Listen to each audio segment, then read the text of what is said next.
Hello, hello, hello. How's everyone doing? Another week, another episode. This is Stats Over Politics. As always, I'm your host, Shaun Holko, alongside my guy, Mr. Kevin Dent. Joining us soon is our other two co-hosts, Jaevon, Toddy, and Garry Singh. And Kevin joining us once again on this very special week, not only the week that we just had, but the week we're about to have in the NFL. Could you please introduce our special guest for me, please, Kevin? Yes, man. So everyone knows this is the week. Everyone's been circled. All the Niner fans, excuse me. So I told the guys this morning, I said, you know, there's going to be the two of you guys on me. Let's go ahead. Let's bring in Kaz, another fellow Eagle fan, as you can tell by the hat for the audio-only listeners that don't get to see it. It is that Kelly Green brim. And also, I got my Kelly Green on, so it's a Kelly Green night. But this is a fellow Eagle fan, another diehard. So I just want to thank you for coming back on the show, Kaz. We appreciate it, man. Yeah, man, I appreciate you guys having me, man. Been waiting for the re-invite and just sitting back and watching the Eagles win. I'm like, you know what? The time's going to come here soon. So after that big win just the other day, I'm like, oh, yeah. When you hit me up, I was like, it's time. You know, 10-1, feeling pretty damn good right now. And I don't know, man, it's got a lot of good energy right now, man. So I'm glad to be back. Yeah, and we're happy to have you. And I can't even hate on the Kelly Green. Like, the Kelly Green is so nice. And, like, I guess I could say I was an Oakland A's fan up until very recently, where now I'm kind of an MLB free agent because I hate what happened with them and going to Vegas and everything. But I got some Kelly Green merch, that's some A's merch, and I just love the color so much. And Kevin, I was saying to Kaz before we got started here that we must have been good luck for him and you and all Eagles fans, because ever since Kaz came on, the Eagles are 5-0 and unbeaten. So maybe we're just good luck. Yeah, it must be a sign. And so, anyways, I just saw Garry pop up in our little waiting room, but he disappeared, so he'll be rejoining us in just a moment. Anyways, we got a jam-packed episode here on episode number 64 of Stats Over Politics. We already covered all of Thanksgiving on Friday, so we're not going to get to any of that, but we will be getting to the three big games that happened this past weekend on Sunday. Starting out, obviously, with the best team in the NFL being the Philadelphia Eagles, who beat the Bills 37-34 in overtime. And then we're also going to preview the 49ers at Eagles game that, like Kevin said, only us 49ers fans have been waiting for this. No Eagles fans have been waiting for this. Only us 49ers fans since we took our L in the NFC Championship game. But we're going to get to that Week 13 game, as well as the Steelers beating the Bengals, the Jaguars beating the Texans, the Panthers, they fired Frank Reich. And then we're going to get to some college football. Painful for Kevin and I, but we got to get to it, as well as Factor Cap and Vonny's Hotline. And so we got a full episode, guys. So let's get right into it. As the game that I just mentioned, the Eagles beating the Bills in a very exciting game, 37-34 in overtime. Another close win for the Eagles. So as we welcome our guy, Mr. Jaevon Toddy, in here as well. Jaevon, first of all, how you doing? Feeling great, man. Are you excited for this weekend? Big week. Big weekend coming up. Favored on the road. You might as well put on some Niner gear, Toddy. We all decked out. Favored on the road. Let me go ahead and let me just grab this real quick. 1 second. Oh no, Kaz is about to grab like another Kelly Green Eagles jersey or something like that. Oh yeah. I love it. It's all good, baby. It's all good, baby. It's all good. Remember that. Remember that. For our audio-only listeners, Kaz just broke out a dog mask because the Eagles are going to be underdogs at home this upcoming weekend. At least as of right now, the Eagles are underdogs according to Vegas. But as Kevin pointed out, the line did change. But as Kevin pointed out to us earlier, the Eagles were underdogs going into the game at Kansas City against the Chiefs, and the Eagles ultimately won that game as well. Respectable. On the road.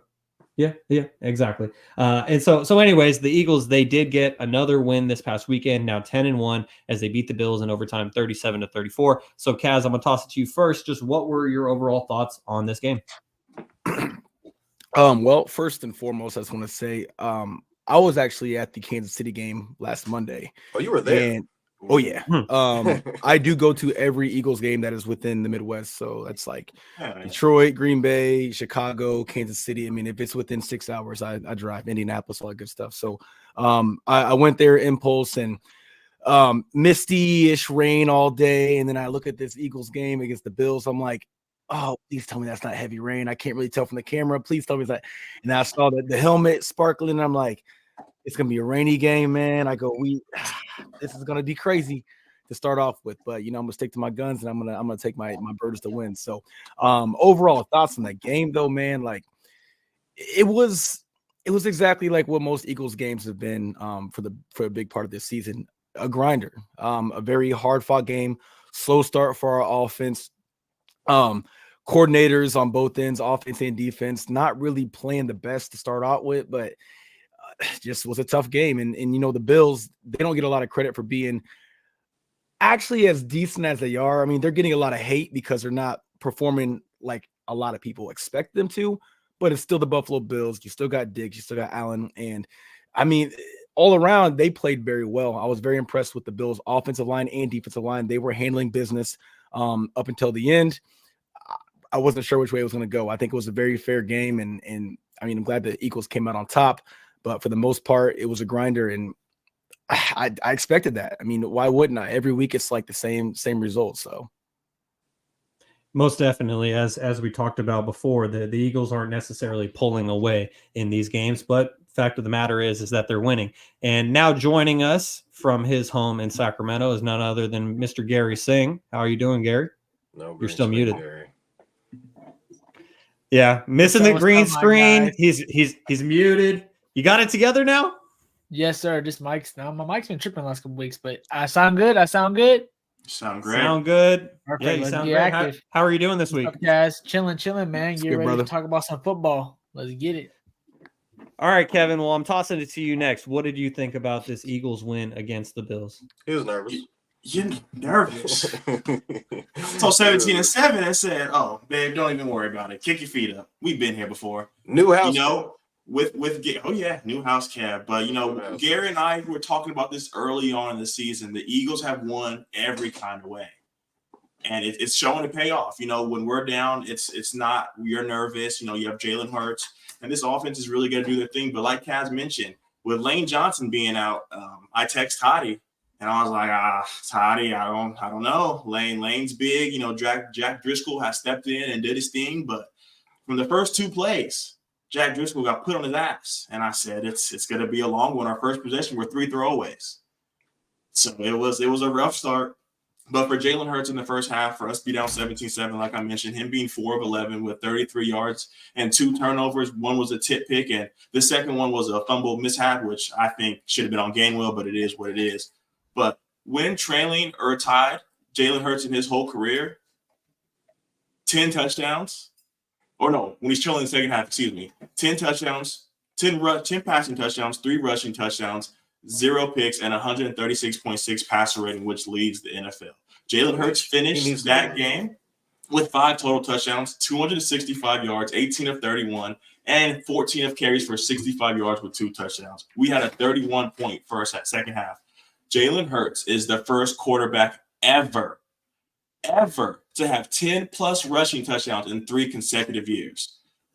In his career, when our defense has given up 33 points, he's had 3 comeback wins. Tom Brady had 4. So it's looking like, people are saying Jalen Hurts in that clutch time is going Tom Brady mode. And in his career, he's just been the definition of clutch. Like Kaz mentioned, we sit back as Eagles fans and we say Jalen Hurts has got to go out there. He's got to take care of the ball, 1. And secondly, he's got to go out there and lead us to a win. I feel like if everyone knows, Eagles start off 3rd and 9 or 1st and 9. Because if we come down to that Philadelphia Eagles push, the brotherly shove, it's going to be a first down. This Eagles team went trailing at halftime are 5-0. The rest of the league, 35 and 129. So this Eagles team, like I mentioned in the beginning of my monologue, we won in every kind of way. So when we're up, we're not worried about it. When we're down, we're not worried about it. Last year, everyone said we just played with big leads. We were front runners, A, B, C, and D. Now that's a complete different narrative, and we're being able to come back from behind and win games. So as an Eagles fan, I cannot complain one bit. All right, Toddy, as a San Francisco 49ers fan, how are you feeling going into this matchup coming up? Not only that, but also how the Eagles took care of business against a Bills team with a deceiving now 6-6 record. The Bills could easily be 9-3, 10-2, and the Eagles took care of business against them. And so what did you think of that, as well as what's coming up in week 13? Well, for starters, I had the Eagles on the hotline, so never a doubt, right? 5-1 on the hotline. Got the push on the. For some, there's this insane rule that you don't kick the extra point after you score a touchdown. So that's why it was a push instead of a win, because they would have won by 4 after Jalen Hurts runs into the end zone and scores, obviously in overtime. But they didn't kick the field goal after, so basically they ended up winning by 3 instead of 4. But basically, to reflect on the entire game itself, as Kevin mentioned, I did message him. I was like, hey, what we looking like this morning? How we feeling? This is the gauntlet that everyone's talking about. The gauntlet, the KC, and you got the Bills, you got the Niners, and Eagles fans are kicking their feet up, saying, this is the gauntlet you guys are talking about. Oh, we're 2-0 in the gauntlet. And so you can only imagine that Eagles fans are riding high all over, Bird Nation or whatever they call themselves. Bird Nation.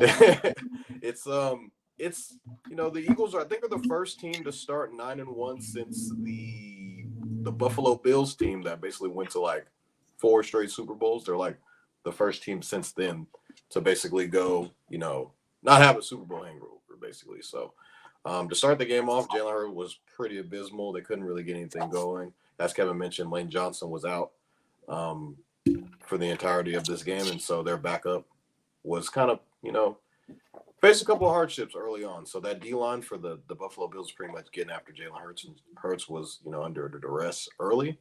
I thought they should have got the run game involved a little bit more earlier. You kind of saw later in the game DeAndre Swift kind of get involved a little bit more. And I feel like when Swift is, I don't know why you guys like to rotate backs. Like, Swift is the best running back that you guys have. Like, just use him as the guy, pretty much. I get Gainwell, running by committee. That's kind of what you guys do. But DeAndre Swift is the best back that you guys have. And I feel like you should use him to the best of your abilities. And I feel like he probably thinks the same, too. And whenever Swift, has good running games, it pretty much opens the entire offense. Didn't really see too much AJ Brown in this game. It was kind of the other guy, the Heisman Trophy winner that you guys have, the skinny Batman, as guys like to call. He was pretty much getting in and out of routes. I think he ended with a $106, if I'm not mistaken. Kaz can probably, he finished with $106. Yep. Yeah, so 7 catches. He was all over the place. And, pretty much, I guess Jalen Hurts just has to be trailing by 10 points in all of the games that he's in for him to kind of just wake the fuck up. And then they just start to go in a different mode. As Kevin mentioned, he's one of the most clutch players in the league. I think you have to – I've already thought this, but Jalen Hurts is definitely have to be mentioned in that top 5 conversation, top 3, top 4. His best – he's going toe-to-toe with these guys. He's going toe-to-toe with Patrick Mahomes on Monday Night Beat him. He's going toe-to-toe with your other favorite quarterback, the Madden guy, as he's already been anointed as. And he beat him. So, I mean, he's these top quarterbacks that you guys are mentioning, he's going toe-to-toe with them, going into overtime and winning these games outright. And we heard Brandon Graham say in the overtime game, there was like, well, we want to receive it. He said it don't matter because we were getting the ball back and we were going to score again. So, there was some miscommunication on that last play. I thought Josh Allen played pretty well for the most part. I expected him to throw an interception as he has in the past 8 weeks.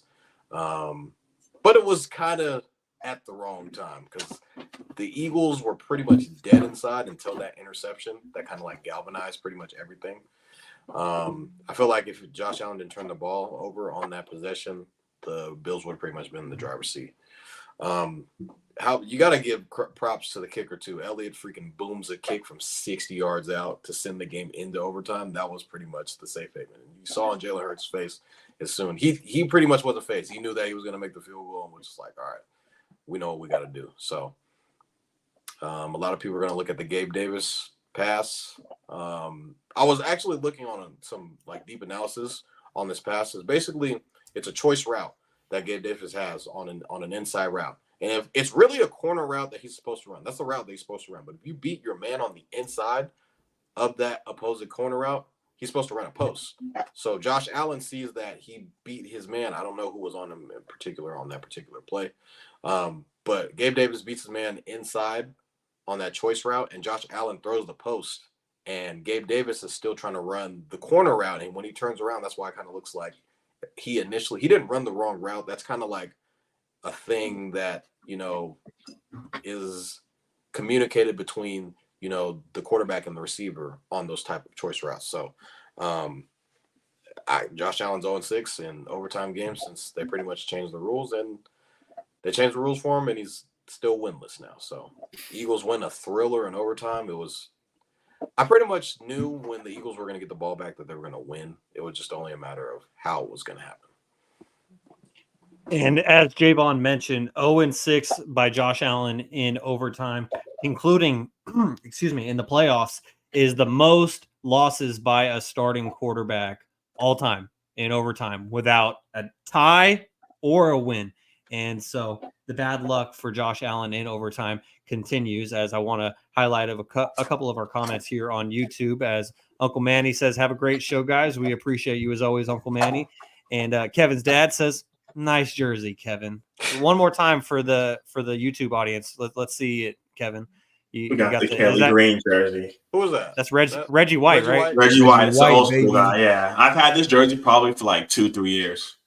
Yeah, Kevin's he can't get traded because he already retired. Dog, when I tell you I have 3 Carson Wentz jerseys, I got 2 Ruby jerseys, I got a Zach Ertz jersey, but it's my Super Bowl jersey, so that's cool. But yeah, man, rookies are long contracts. Most definitely. So, Garry, as the unbiased one on this panel, as far as the 49ers and Eagles rivalry goes, just what was your thoughts on the Eagles getting this win as they remain the best team in the NFL? To be honest, you guys covered pretty much the Eagles, I feel like, on a good wavelength of how good they played today and how they turned it up in the second half. I kind of wanted to shine light on basically – go ahead, Shaun. I was just – well, let me rephrase it for you then. The Bills are now at 6-6 rather than, like I said earlier, they could easily be 10-2, 9-3, but they're sitting at 6-6. So how do you see things from the Bills' perspective? Because if the Steelers, your squad, don't win the AFC North, then they'll be right in that wild card race with the Bills. And so are you concerned at all for the Bills to be able to make the playoffs? They should be very concerned, to be honest with you. I'm looking at the schedule right now. Obviously, they got KC coming out, and that's not going to be no cakewalk for them. They got Dallas, who's probably going to play them good. And one thing we do know about these Buffalo Bills, they beat the bad team really good, kind of like the Cowboys do. But just like the Cowboys, they like to be in close games versus the good teams. And like you guys mentioned earlier, they were hitting in all cylinders at the beginning of this game. You know, they were looking real good. Looked like it was going to be a good bounce back game for the Bills. You know, everything's on the line for them. I know Kev and Kaz probably didn't want to lose, but at the end of the day, if you guys would have lost this game, it would have been like, it's all good. You guys had still only lost 2 games this season, still looking pretty right. But especially with the Niners coming in, all the folks will be in the Niners next week, and that'd probably a good situation in the sense that you guys are riding high versus the Niners there. The Niners are riding high, so it's going to be a clash of titans, as we're going to talk about later. But in terms of the Bills here, this is a big letdown, man. They're going to come out and they lose against KC. That's 3 straight games, like basically lost versus good teams. And with Denver they obviously beat the Jets, but Denver being obviously on the up and up now too. So that's 3. They just haven't beat any good teams this year. And we can go through all the records of Josh Allen being 0-6 and things of that nature and losing all these close games. But at the end of the day, some blame has to be put at some spot. And I think the most of it got to be put on Josh Allen because we put him in that top tier category. And, Shaun's the one that convinced me of him. I'm not going to lie. I was not a Josh Allen fan his first year. He put all his marbles on him. That's the year they exploded. So I gain a lot of respect for Josh Allen, as we know, in that playoff game versus Kansas City. Epic showdown they had versus each other. And then ever since then, man, it's crazy how, it's 2 teams that have great quarterbacks and great teams, but it's really going opposite ways. Right now, the Eagles are going this way, flying high, and the Bills are just going lower and lower and lower. It's looking like the end of the season is going to be, if they get the wild card, that's going to be kind of a disgrace in a sense because this team was picked, at least being fighting with the Dolphins to win the division. They're not going to really be sniffing that at this point too. So they got a lot, really basically their whole schedule is going to be tough. The only gimme game they got, I guess, is the New England Patriots, who play them great, who has actually beat them, I think, last year by not even scoring a touchdown, something crazy when Bill had won those games. So This year. So yeah, I remember they had a game last year too. They played them when they just upset them too crazy. So obviously that's in division. That's going to be close to the Chargers in Miami. So that is just pretty much over for the Bills, to be honest with you. Yeah, they can maybe make some noise, but in terms I've seen today, the stat thing at 17% of making it, especially they have to, they lost a lot of in-conference games too. That's going to hurt them. And as you mentioned earlier, Shaun, my Steelers are going to be the wild card. There's a lot of different teams still in that wild card position, and the Bills are not looking great. So they got a lot of things to look at this year in this offseason. I know it's pretty early to look at the offseason, but to be honest, they got number 1 wide receiver who's kind of looking iffy on happiness. The second wide receiver today, like Von mentioned, missed a big play for a touchdown. You could blame it on either or if it was on Josh, like Von was breaking down, or breaking down to be on the receiver's fault and Gabe Davis. But at the end of the day, they just didn't connect on one of the biggest clutch plays they needed in their season to keep the season alive. And obviously, we know their defense, man. Their defense got a lot of weapons and things of that nature as well, but it's just hasn't been good enough. So they got to look in the mirror in this one because at the end of the day, if you have a great quarterback like that and you have a lot of talent on your team like they have, you got to win. It usually breaks even by the end of the year, guys. If you have 6 close games, 3-3, 4-2, especially with the good quarterbacks, the 0-6 and 0-5 and losing one possession games and things of that nature, those are usually for quarterbacks who are not so good and not really that clutch. So Josh Allen, just not being that clutch, and that's not going to be looking like a good sign for this Buffalo Bills squad. Certainly. And so now let's spin it forward to this upcoming weekend between the Eagles and the 49ers. I personally, for one, have been waiting for this game basically since January when Brock Purdy tore his UCL. And so it's going to be a good one. Won't be on prime time because Fox really wants to keep it as America's game of the week. But let's just make some predictions. So Kaz, as our guest, I'm going to throw it to you first. Just how are you feeling about this upcoming game in week 13? And do you got a prediction? Yeah. So prediction wise, not quite yet. And there's a very good reason for that. And I'll get to that here in a second. Excitement. I'm hell of excited. Since all the guff last season on the Niners players and obviously the fandom, went kind of crazy after the NFC Championship game, making all the excuses that we've all heard 1,001 times now. Even as of today, my boy AJ Brown already tweeted, it's okay to go ahead and get on Deebo Samuel's ass. And it's been just pent up for so long, and I'm very happy to be 10-1 going into this game. I did have the Eagles in the early season prediction, finishing 14-3, so very comfortable. But I really, really, really want this game. I really, really want this game. I actually had us losing one at home to the Buffalo Bills, and then another game against New York or something after we clinch or whatever. And then I also had us losing our third game to, which we did, the Jets. But I thought it was going to be because of Aaron Rodgers. But this game here, I was talking to my Niners homies, and I was like, next year, man, there's no excuse, bro. No excuse. I pray to God Purdy's healthy. I hope that Debo's ready. I want CMC to be ready. I want it's the same thing I say to my Cowboys friends every year as well. I'm like, just be there, bro. We're gonna be there. Just make sure you're there, dog. We're not worried about you, man. So this game, I'm excited. I'm very comfortable because it is in Philly. If this was in San Fran, playing the way that we play, I mean, you guys are favored. You know what I'm saying? You guys are favored, and that's Vegas, what I'm saying. What? Vegas don't lie, man. Vegas don't lie. Vegas always has that inside whatever, and there's a reason for that. If this was in San Fran, this is probably about a 4.5 point swing rather than 2.5 or something like that. So, 6.5. It's going to be it's going to be one of those things where another grinder. I'm ready for it. This is second nature to us Eagles fans now. I'm not sweating at all. I think that prediction wise, when it comes to what we're going to see, you're going to see a lot of chippy football, a ton. You kind of saw it this last game against Buffalo. I think that's more so because of the conditions. So, I mean, Josh Allen running the ball like he did, and he hasn't really done that very successfully all season, if you were to ask me. This game, CMC is going to get his touches. Debo is going to be getting a lot of targets, a lot of touches. They're going to be trying to get those guys that were talking last year at the end of the season the ball the most. They want to make a statement. This isn't a game they're going to just show up and play regular football. It's going to be very, very chippy. Trent Williams, I mean, even the fact he got ejected, and this is war. This is an all-out war. It's going to be awesome. Prediction-wise, I'm gonna hold off on it for right now. I haven't made my prediction videos. Come on, Cat. I haven't. You gotta pick somebody now. I'll give you a very vague prediction, but It's Monday. we have guys who are a little banged up. That's why, and I want to make sure that I'm not giving you something and all of a sudden a game comes around. I'm like, man, I'm not trying to eat my words because I didn't know. But all in all, like Kev said earlier, man, we got Jalen Hurts under center. If y'all ain't beating us by 14 plus, it's all day gonna be the Birds, and it ain't gonna happen at home. So I'm gonna say the Birds win by 6. I think that Jake Elliott comes in to save the day with a couple clutch field goals. The Philadelphia Eagles are going to move the ball well, but because of our OC and our DC not being able to play 4 quarters straight or call a great game, we're not going to use DeAndre Swift the right way like we should. He's going to just average probably 12 to 14 carries like he has all season long, if even that. And it's going to be a close game because of that. Now, on the other end of the spectrum, if for some reason we finally, in week 13, come out and play a complete game, you guys have no shot. You have absolutely no shot. There is 0% chance. It's going to be about as bad as it was in the NFC Championship game, and that is with Brock Purdy, because our defensive line is going to be coming. All right, and I don't blame you, Kaz, for not wanting to make a prediction initially because you want to make an educated, informed decision, and I totally get that, and I can totally relate to that.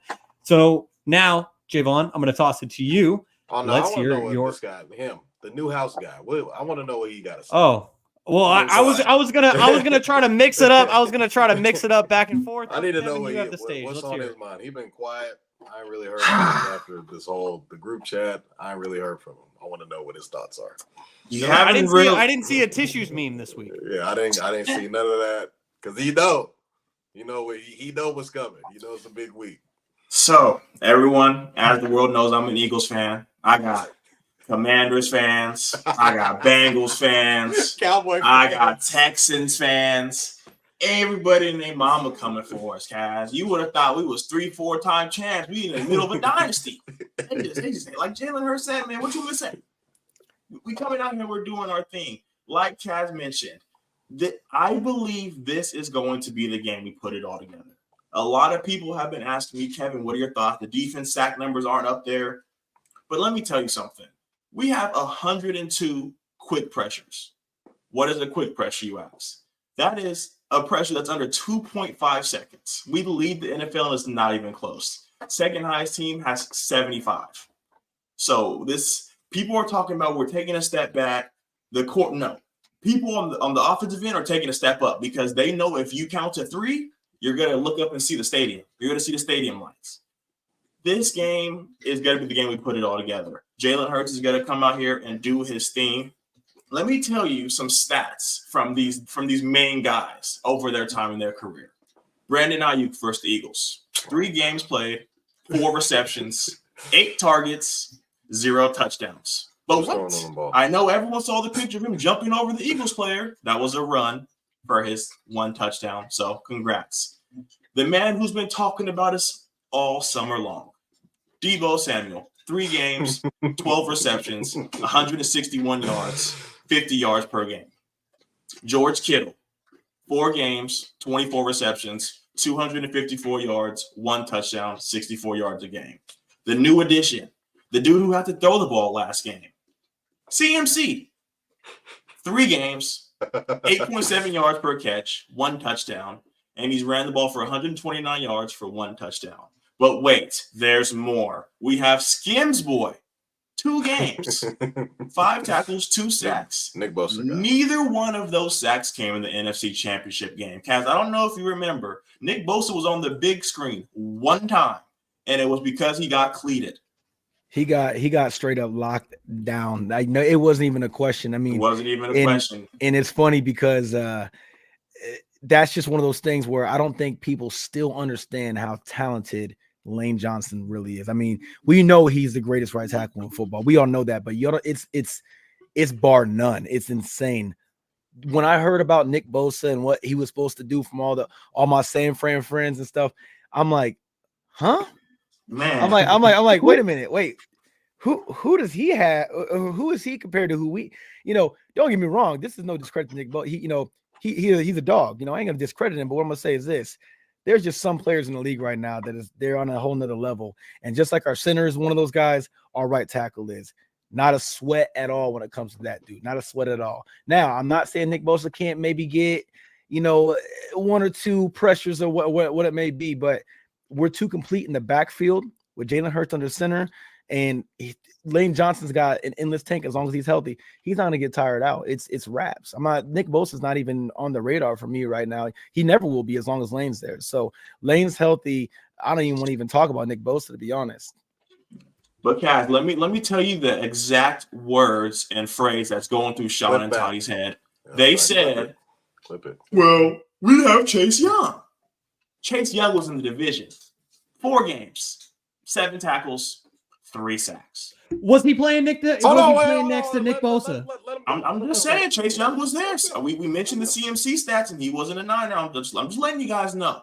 This is a career long of bad production. We have the Monstars. You're reading a bunch of individual stats. He was playing alongside Montez Sweat, who's no joke, doing his thing there in Chicago. So he's not on the same caliber as Nick Bosa.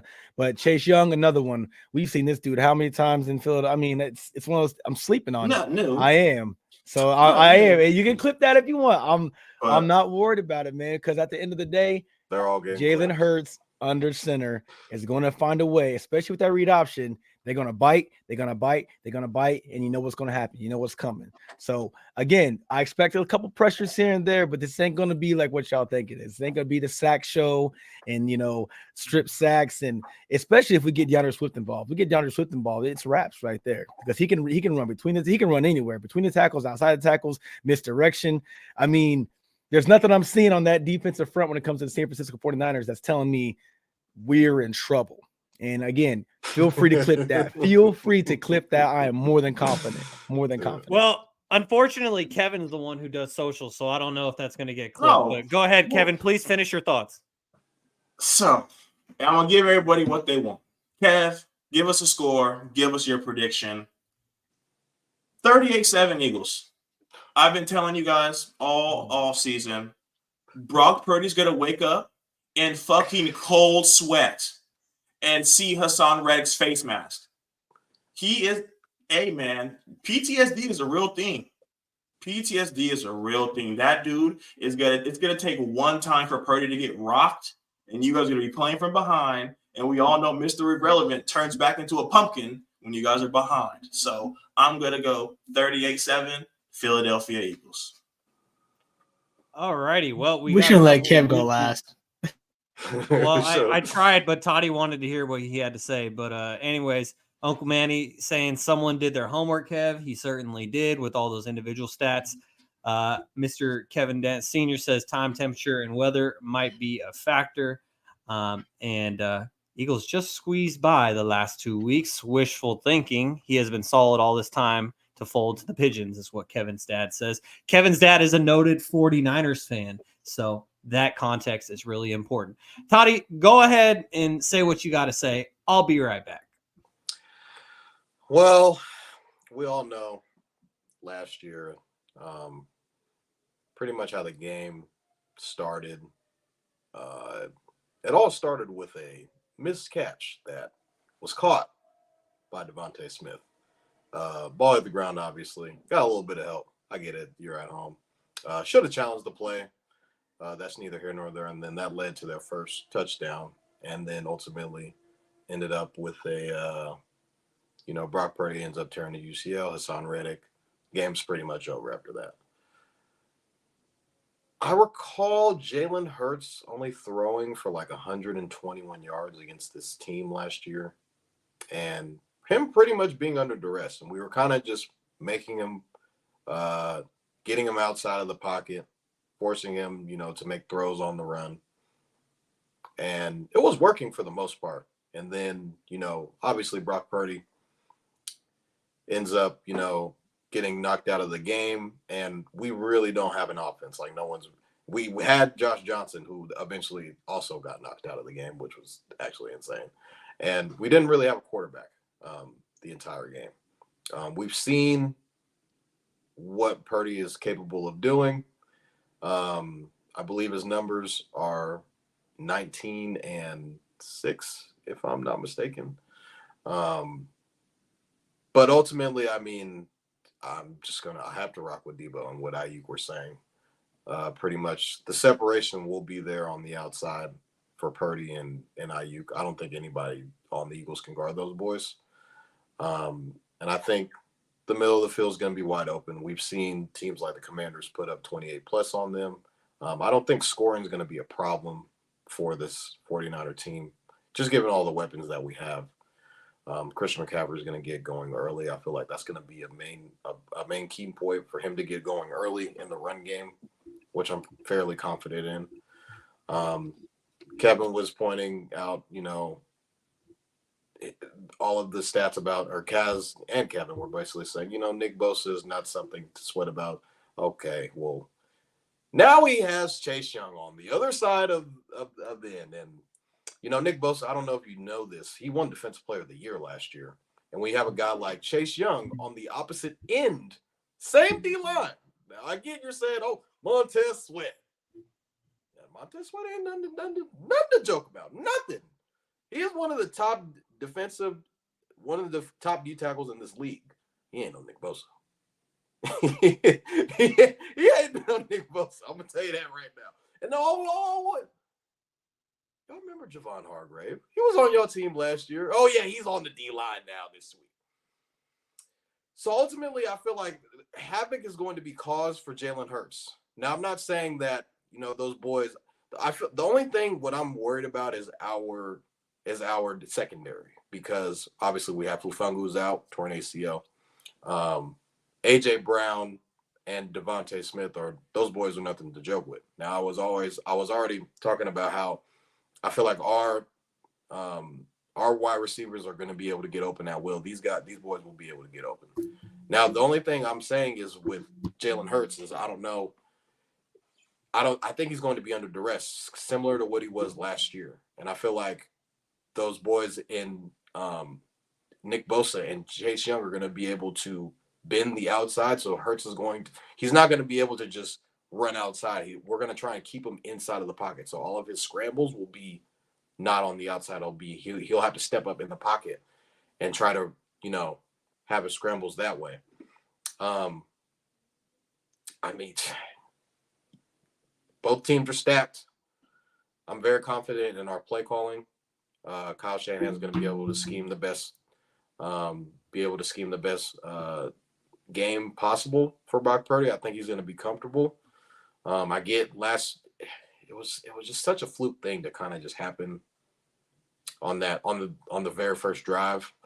I think he's going to be comfortable. I think we'll look pretty dominant in the pass game because the run game is going to be pretty solid for us, and we're going to get everything going. I think the Niners win, man. And I think if the Niners get up don't let the Niners get up by 10 points. And we ain't finna just give up the lead and just, oh yeah, we're up 10 points. Nah. We get up 10, it's a wrap. You could call it a quit. We get up by 10. We get up by double digits, game's over. What's the final score? Man. Final score of the game, I'll say Niners 34, Eagles 24. We won by 10. Ooh, I like it. I wanted to go that bold, but I couldn't. Oh, I go ahead. I didn't hear what you said. I said, before you go, Shaun, I have to respond. So, Toddy, you said it was a fluke. Are there multiple flukes in the game, or is a fluke kind of like a one-time thing? A one-time thing. He tore his UCL. Incorrect. So, the third-string tight end tried to guard Hassan Reddick. Brock Purdy got hurt. The third-string tight end tried to guard Hassan Reddick, and Johnson got hurt. So, is it a fluke, or is it the offensive guru scheme?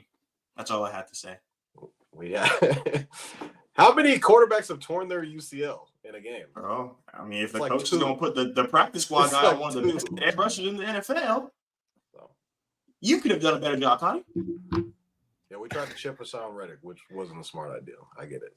By the way, Shaun, before you go, I did realize I didn't give an actual score prediction. I said Birds by 6. After further thought, I would say 20-26 Philadelphia. That's where I'm sitting at. So just wanted to put that out there. 20-26 Philadelphia. And that's what I'm scared of, because I'm like, man, if it's going to be weather dependent. And I mean, if it's a nice day in Philly, I mean, it's getting chilly out there, but it's not a big deal. I mean, these guys can handle that. Rained last year. But yeah, if it's a nice day in Philly, expect a lot of points to be scored, but I think it's going to be a real good game, very tight for the most part. But 20-26. So just wanted to put that out there before you go. So. Take the over in this game if you like to bet. I appreciate that, Kaz, because I actually broke out the handy dandy notebook here, and I was getting everyone's predictions on record. So I was going to circle back with you, and thank you for reading my mind.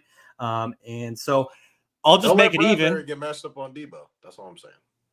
Yep. And so I'm going to make it even, because right now it's 2-1 Eagles, and I'll just even it out, and I'll make it 2-2, and Garry can be the deciding factor on this one with his unbiased opinion. But I'm going to go 34-30 San Francisco. I got the same final score for the Niners as Jaevon, but I got the Eagles scoring 30 points. I thought about 34-24 Jaevon, but I'm going to give the Eagles some respect. They are the best team in the NFL right now. So I'm going 34-30 San Francisco. Shaun, what's your reasoning, man? You threw the jersey on, everything. Come on now. We need some reasoning right now. Is that an Armstead jersey?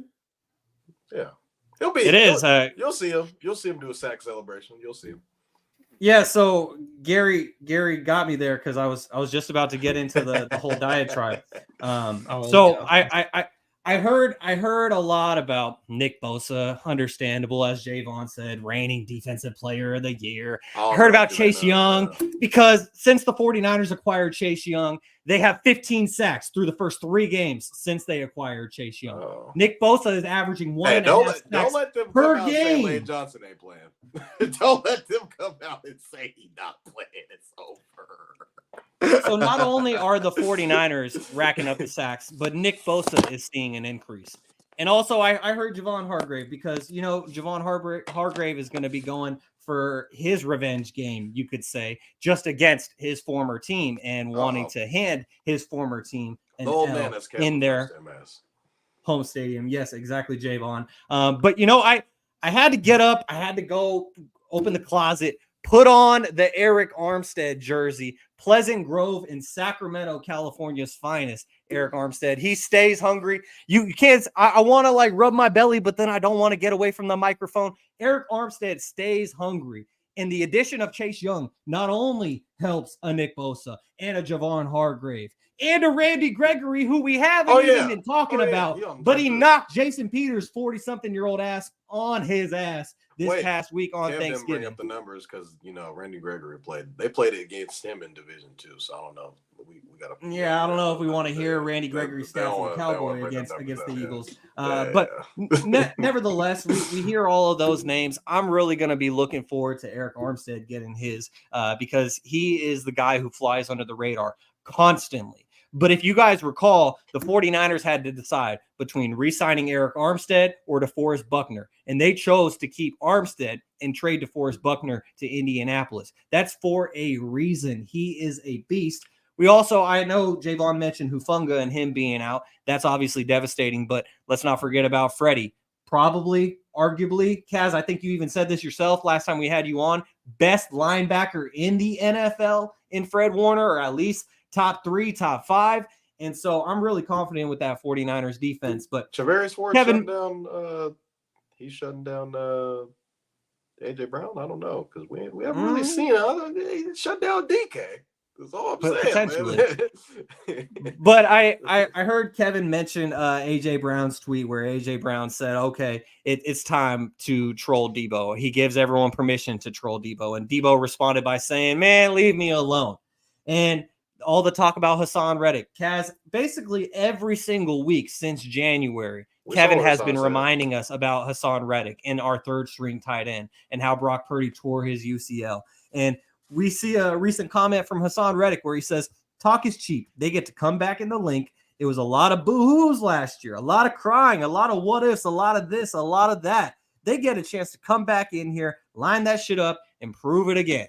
Because, yeah, Debo did get tired of talking about it throughout the offseason, but we want to talk about what the 49ers have been saying all offseason. Let's take a look at the receipts of what the Eagles have been saying all season. That same guy, Hassan Reddick, opens up on the turf problems in the Super Bowl, says, it was the worst field that I've ever played on. Brandon Graham said that the Chiefs O-line were blessed to face the Eagles on a slippery turf in the Super Bowl.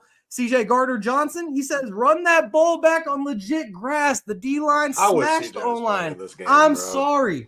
Even Dallas Goedert, let's bring it to offense. He said, man, the sod father did not do good, but he knew what he was doing. All I can say is it was a great game till the end. If the field was better, if we were playing on turf, I'd take us 10 times out of 10. But I have to say that. So I guess the 49ers weren't the only ones crying all offseason, all boo-hooing. And so, Kaz, since Kevin is restarting his router, I wanted to get your thoughts on this because all I've been hearing about the offseason is the 49ers boo-hoo and saying shoulda, coulda, woulda. But it looks like the Eagles were doing the damn same thing. That's personal. All right, good. I'm glad you asked me that question because I've been prepared for this. Good. There's a difference, okay? There's a difference. First and foremost, I'll say this. Every Philadelphia Eagles player that has spoken about the Super Bowl, fresh, within the last 24 hours of when the Super Bowl ended, all the way up until, the draft, the offseason, all that good stuff, they have given the Kansas City Chiefs their stripes. They give them all credit. They've said, you know what, they've made those comments. Very true. Juju. They made, well, he out here making TikTok. He was doing the most making them TikToks. He went a little too far with it. But all the players have given respect 110% to the Kansas City Chiefs for winning the Super Bowl. They played on the same field. They also made comments about that. For the most part, these players are also asked these questions about the field, and I mean, you can respond one of two ways. You can make it a major excuse and say, if yada yada, we had it on grass, we would have won. Or you can do what I feel we did. And they're like, you know what? Yeah, I mean, it sucked. And for the most part, we were slipping and sliding around. And if it was on grass, I do think that it would have been a different result. That is not the same way that Debo and Robbie Gould and CMC and whoever in who was it? Your guys' safety.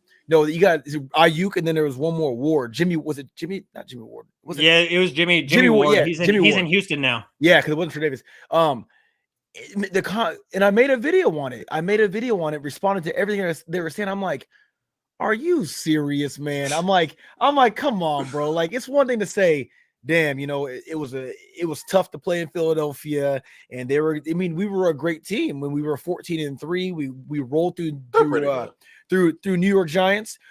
We sat our starters in multiple games in the fourth quarter. We're doing the opposite of what we're doing now. Now we're having a lot of tough battles and winning games. Last year we were a problem. And then you guys are going to show up in Philadelphia, which I was at that game as well, and there was not a person sitting on their seat the entire time. It was so loud. It reminded me of a college game. I mean, it was nuts. And Trent getting ejected, Brock, getting the injury, being out for the game. And you're going against, again, at the time, the best team in the league. Give some credit, and that's where I got a sour taste from a lot of these guys. What's crazy was one of the people that really shocked me was when Robbie Gould stepped in and said what he said. He's like, I think that the Jalen Hurts is going to have a tough time. I mean, just get him out of the pocket and it's going to be fine. And then all of a sudden, Jalen Hurts puts on a historic performance in the Super Bowl through the air, completely proving Robbie Gould wrong. So I think there's just levels to it personally. Now, call me a little bit biased. I'm going to defend my guys just like you guys defend your guys. It's fine. But I'm not going to sit there and say that the way Debo was acting on socials and everywhere, he was on multiple interviews. I'm like, bro, come on, man. Garbage. I'm like, I can't name one Eagle player that was really, besides Chauncey was talking mad shit, but I can't really name one Eagles player that was really attacking, individuals or just, discrediting the 49ers or the Chiefs when we even lost the way that they were doing us after we beat you guys in Philadelphia. So I think there's levels to it. There is going to be some grit. There is going to be a little bit of pettiness. Even the tweet from AJ Brown, who they're all friends at the end of the day. Yeah, I think they're cool. Yeah, they're cool. I mean, they follow each other and stuff. But even the tweet where it's like, I give everybody permission to poke fun at Debo. It's a little bit of a chirping, but it's not actual animosity. Now, I don't know who exactly, but Trent Williams is going to have a problem with somebody.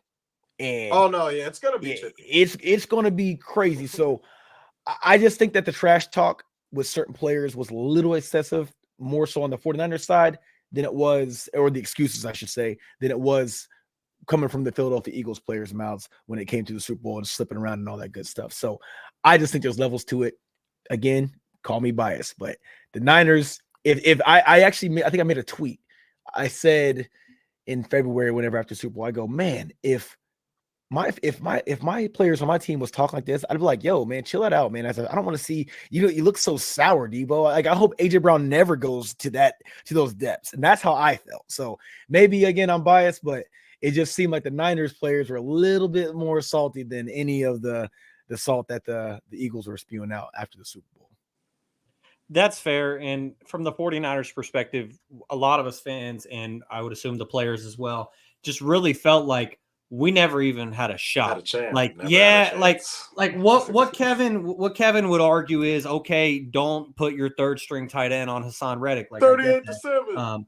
And that's all we've been hearing for a long time. And Kevin, I'm going to bring you back in here on the stage. You got us, Kevin? You tap back in? Yes, sir. I am good. Can you guys hear me? All right. Yep, we got you. I was just making sure because I saw that you had to reboot again, but just making sure. Welcome back, Kevin. But yeah, Kaz, like we just felt like we never even got a shot, and like regardless of like how it happened, the point is that our quarterback went out at the beginning of the game, and we never even had a shot. And like, yeah, you could say what you want about Josh Johnson, but at that point, Brock Purdy was already our third string quarterback. Like that doesn't often happen, and that was such a crazy occurrence to have a third string quarterback and then a fourth string quarterback go down all in the course of one season, so much so that the NFL changed the rules to now you're allowed to have an emergency quarterback. And so we just felt like we didn't get a shot. And the thing I always said is the Eagles very well could have won. They could have been the better team easily. But to say that like, oh, the Eagles controlled the entire game, they dominated, blah, blah, blah, blah, blah. It's just hard for us 49ers to accept that. 49ers fans to accept that just because we feel like we never really got a true shot. And so, so I'll pass it over to Gary next because, Gary, you're the only one who's unbiased on this panel. And right now we're at a stalemate, 2-2. And so where are you leaning in this prediction? Man, I feel like he is leading us in NFL picks. Gary is the man when it comes to picks.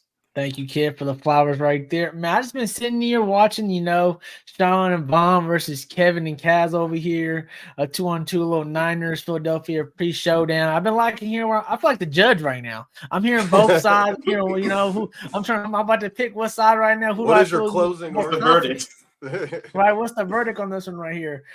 To be honest with you guys laid it out perfectly. Like when Shaun and Von mentioned all the superstars they got, and Kevin Kaz mentioned all the superstars they got. This is really all-star teams on both sides, to be honest with you, clashing up to see who's going to be having one leg up going into NFC playoffs here, right, going towards the end. This is a good measuring stick for both teams, and I think it's going to be a tough one. And I was kind of shocked to see the Niners favorite in Philadelphia. I just felt that's kind of a little bit disrespect to Philadelphia, just because I'm like, at home, you should, and usually when there's two good teams playing, you usually go with the home team. So I'm going to have to go against Vegas here, and I'm going to go with the Eagles. And the reason I'm going to go with the Eagles, I'm going to go 24-21 just for the weather. I think it's going to be a little low scoring. It's going to be defensive battle in the trenches. These type of games always come down, like you guys have been mentioning, all the people, which is so great to hear because most shows will probably go through, all the guys on the outside, all the wide receivers, all the quarterback play and things of that nature. But you guys just been going back and forth on line play, back and forth, like who's going to be getting who's going to be getting who. So that's been really cool to see. But I really just think that the Eagles, at the end of the day, when there's a close call like this, guys, I'm just going to lean on the better quarterback. And the better quarterback is easily right now Jalen Hurts. He has proven it time and time again in terms of clutch performances against big teams and big play. Like I was preaching at the beginning of the year to Kev, as he knows, I was asking, all right, Kev, I wanted to see Jalen Hurts win in different ways. As Kaz mentioned, you guys were killing everyone last year, sending people out in the fourth quarter. This year, we've been seeing clutch performances left and right from Jalen Hurts.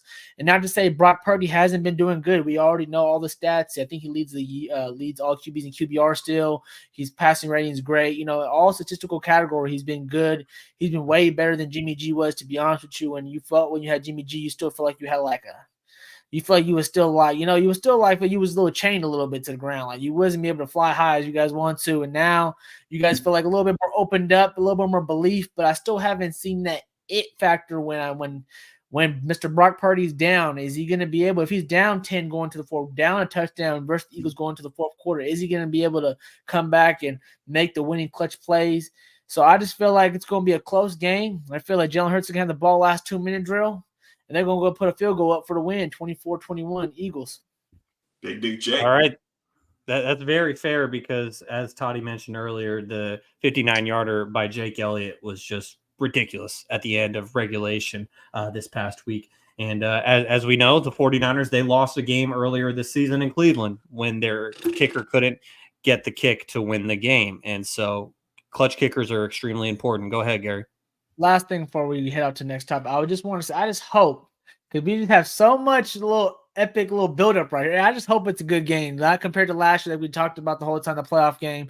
Like everyone said, hope everyone's healthy and hope they just really get at it. And let's just see, less man standing, because this is about to be a big time showdown. This probably should be one of the most watched games this year. It should be, because the talent level on both sides is about to be epic. So let's see the showdown. A good game.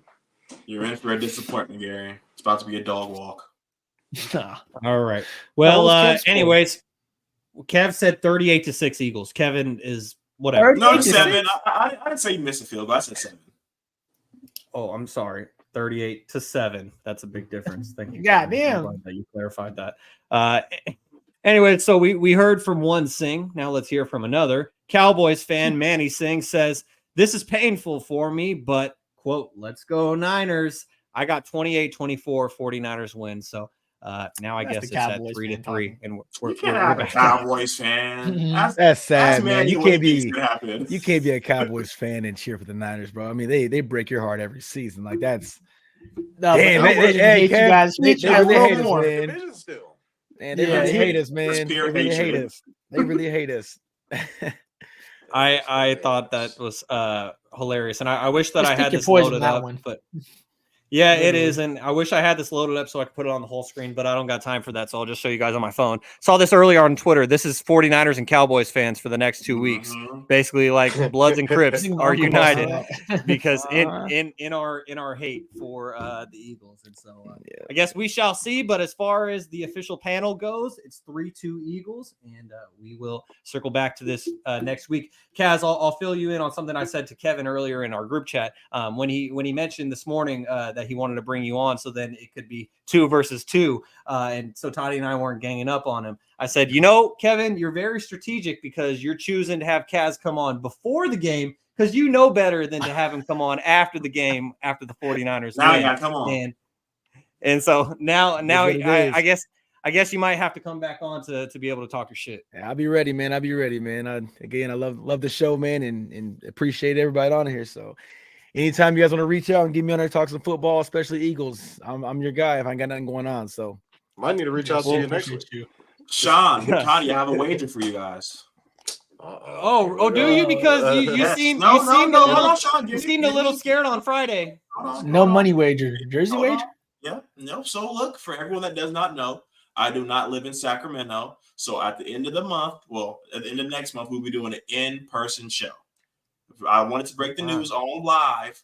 So when the Eagles win, you two have to wear an Eagles jersey the whole podcast. And if the Niners lose, I will wear a Niners jersey the whole podcast. I'm assuming Kevin that's will spicy supply, right there. I'm assuming Give him one of them wins jerseys. Don't even worry about it. Give him one of them Two wins Carson jerseys. Wentz jerseys. Yep, 2 Carson Wentz jerseys. You're on. Wait, so this is a 2-for-1 for Kevin. So if the 49ers win, then only Kevin has to wear a 49ers jersey. But then Kevin will be in person. Yeah, that's true. That's true. I could post it on Twitter or something. I don't know. All right, I'll take the bet. I'll take the bet if Kaz is in on this one too. I've been in worse situations. I went to the Dallas game. What was it? 2 years ago? I don't know. Was the year y'all got blown out? The year that we broke the record for the least amount of rushes by a running back in NFL history. We just didn't use our running back. It was that year, and I had to stand on the Dallas Star in the back of the stadium. They have a miniature version of the stadium behind the stadium because Jerry Jones is a nutcase. It's a practice field, right? It is, but I'm not even sure if they actually practice on it or I don't know. But it's like I've seen them do it in Hard Knocks. Yeah, on game day, like that's just where they have like bands and a bunch of food and stuff. It's awesome. Don't get me wrong, it's cool. It's like probably my favorite stadium. I just wish it wasn't Dallas, but I had to wear a Dak Prescott jersey on that Star, and I was getting straight torched. But I'm a tough guy though. I took it, man. I talk a lot of shit too. So, but yeah, no, I'm in on it, man. He's got you guys on the jerseys if y'all are gonna meet up, and I will post. I got a homie that's got a Niners jersey. I'll just snag it, put it on at work real quick, and probably flip the bird or something like that. But yeah, I'll be in on it, man. It's all good. I like that little friendly wager. So okay, all right, I appreciate that, Kaz. All right, so we got Kaz in now. So Toddy and I would have to wear it on the live podcast as well as Kevin, and the stipulation for Kaz is he's got to post it on social media. On Twitter and tag you guys, so X and Instagram, exactly. So we could repost it at Stats or Politics on X and at Stats Over Politics on Instagram. Everyone, make sure to check us out there to see all the content that Kevin's putting out there. All right, guys, we just spent an hour talking about the Eagles. It had a lot to do with the 49ers as well, but now it's time to move on here on episode number 64 of Stats Over Politics to Garry's team. The Pittsburgh Steelers that won 16-10 against the Jake Browning-led Bengals. Shout out to Jake Browning from Folsom High School. Even Folsom High School getting a little shine nationally this past week, so that was cool to see for us living here in Sacramento. Anyways, Garry, this is your account, so I'm going to toss it to you first. What did you think about the Steelers getting the 16-10 win? Because they put up 424 offensive yards in the first game without Matt Canada. To be honest with you, as I mentioned last week, a win's a win. Obviously, it's not versus Joe Burrow, but again, a W in the NFL is a W in the NFL. Obviously, I've been saying it all year so far on my team that you can look at it 2 ways: that we're barely skating by and we're barely getting W's, or that we're earning these W's and that we should be looking in a positive way. I've been kind of looking at it in a half, to be honest with you guys. As you guys know, some games I'm feeling like, damn, like last game, it just felt horrible when you can't even score when we have the opportunity and our defense doing so great. As we know, this all year, like having again another team only held down to like 10 points or fewer last few weeks. So our defense has been keeping us in it. To be honest with you guys, I was just happy to see we actually throwing down the middle now. We actually know there's the middle of the field, and you've seen a Pat Freiermuth sighting in our tight end after coming off an injury the second week back. To see him back to a little bit of his ways previously was good.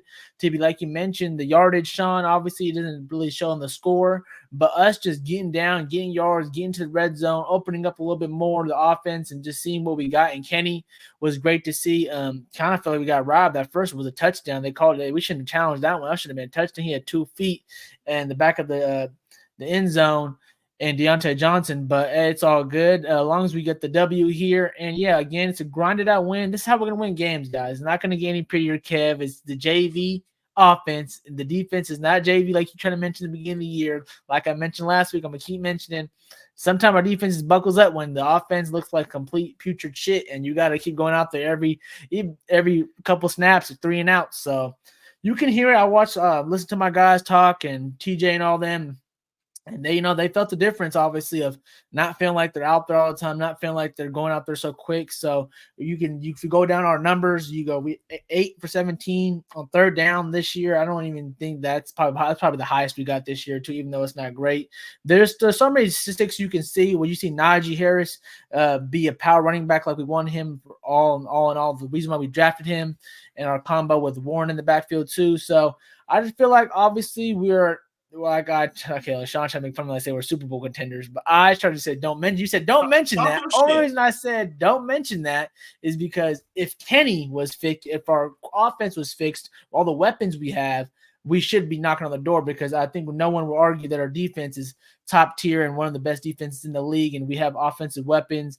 It's just our quarterback play, our quarterback offensive coordinator as well, like we all mentioned, and just our line has been a little bit iffy here and there as well to, give him some more time. So, hey, man, I know we can go down our schedule. We still got a couple hard wins, a couple hard games to go into, but I feel like, hey, we're trending the right way, and this is the way we want to be towards the end of the season. Still getting wins, but still feel like we're getting better, as Mike Tomlin said. We're still getting better, and we're still getting wins in that process. So I'm going to take it that way right now for my Steelers. And, yeah, it's 7-4. I'm pretty happy at the moment, guys. Don't win the division? Shiz. Look, no, we're not going to the division. We can't win the Ravens, man. The Ravens are Lamar's one. I was so happy. I thought Lamar was going to get traded out of my division, man. I was so happy, and he ended up staying back. And we still got Joe Burrow to worry about. So that man, Lamar Jackson. That's all I got to say is Lamar Jackson. He's going to win the division. Just keep building. Keep building on that defense, man. Just keep building on that defense, because that's been the Steelers' way since forever. Y'all been defensive dominant monsters. I understand the Ben Roethlisberger and the AJ Brown era was nice, and even a little bit of Le'Veon era, but we all know the Steelers are known for what? Defense. So go ahead and keep doing your thing. Y'all hang around, and these Ravens teams that are good right now, and these Bengals teams that are who knows what right now, they're gonna go up and down, and y'all gonna do what you do best and stay consistent. I'm not trying to give me some more love, man. Kevin never gave up on my team after betting on them beginning of the year. I'm not trying to sound like a Steelers fan, but watching the AFC North, it's like the Bengals are a new thing. I mean, take away Joe Burrow, no Jamar Chase. We're talking about the Bengals like they still have, I don't know, Carson Palmer. You know what I'm saying? Andy Dalton. The Browns are just now making a scratch in the NFL, and like they're looking bad now because of Deshaun Watson. And the Ravens obviously have made tremendous leaps and bounds with getting Lamar Jackson and trying to build around him, but for the most part, it's been the Steelers, the same way it was with the Patriots over there in the AFC East. Just stick to the main, like Jalen Hurts said, keep the main thing, man. It works for you guys. And that's something that these Niners fans, they can't understand, bro. You got to keep the main thing, and everything will work out. So not trying to jump on the Niners right now, but I'm just going to say, man, the Steelers, you guys are finding ways to win, similar in ways that we do. We just look a little bit better, a lot better when it comes to offense than you guys. So, but you grinding by. Yeah, you grinding by. Hey, this is hell week it's big week for us, man. So I can't give too much credits to our Niners homies, man. But the Steelers right now, I even picked you guys to lose this week, and I was wrong. I'm like, you know what? They're like us. This is what they're going to do. They're going to find ways to just win these games. They average 16 and a half points a game right now. I believe you guys are averaging. Your opponents are averaging 18 points. That's just who y'all are. I mean, and your record don't lie. This is the point of the season where your record is, this is your identity. This is who you are. There's no more, there hasn't been excuses for who your team is the past 4 weeks, if you were to ask me. This is who you are.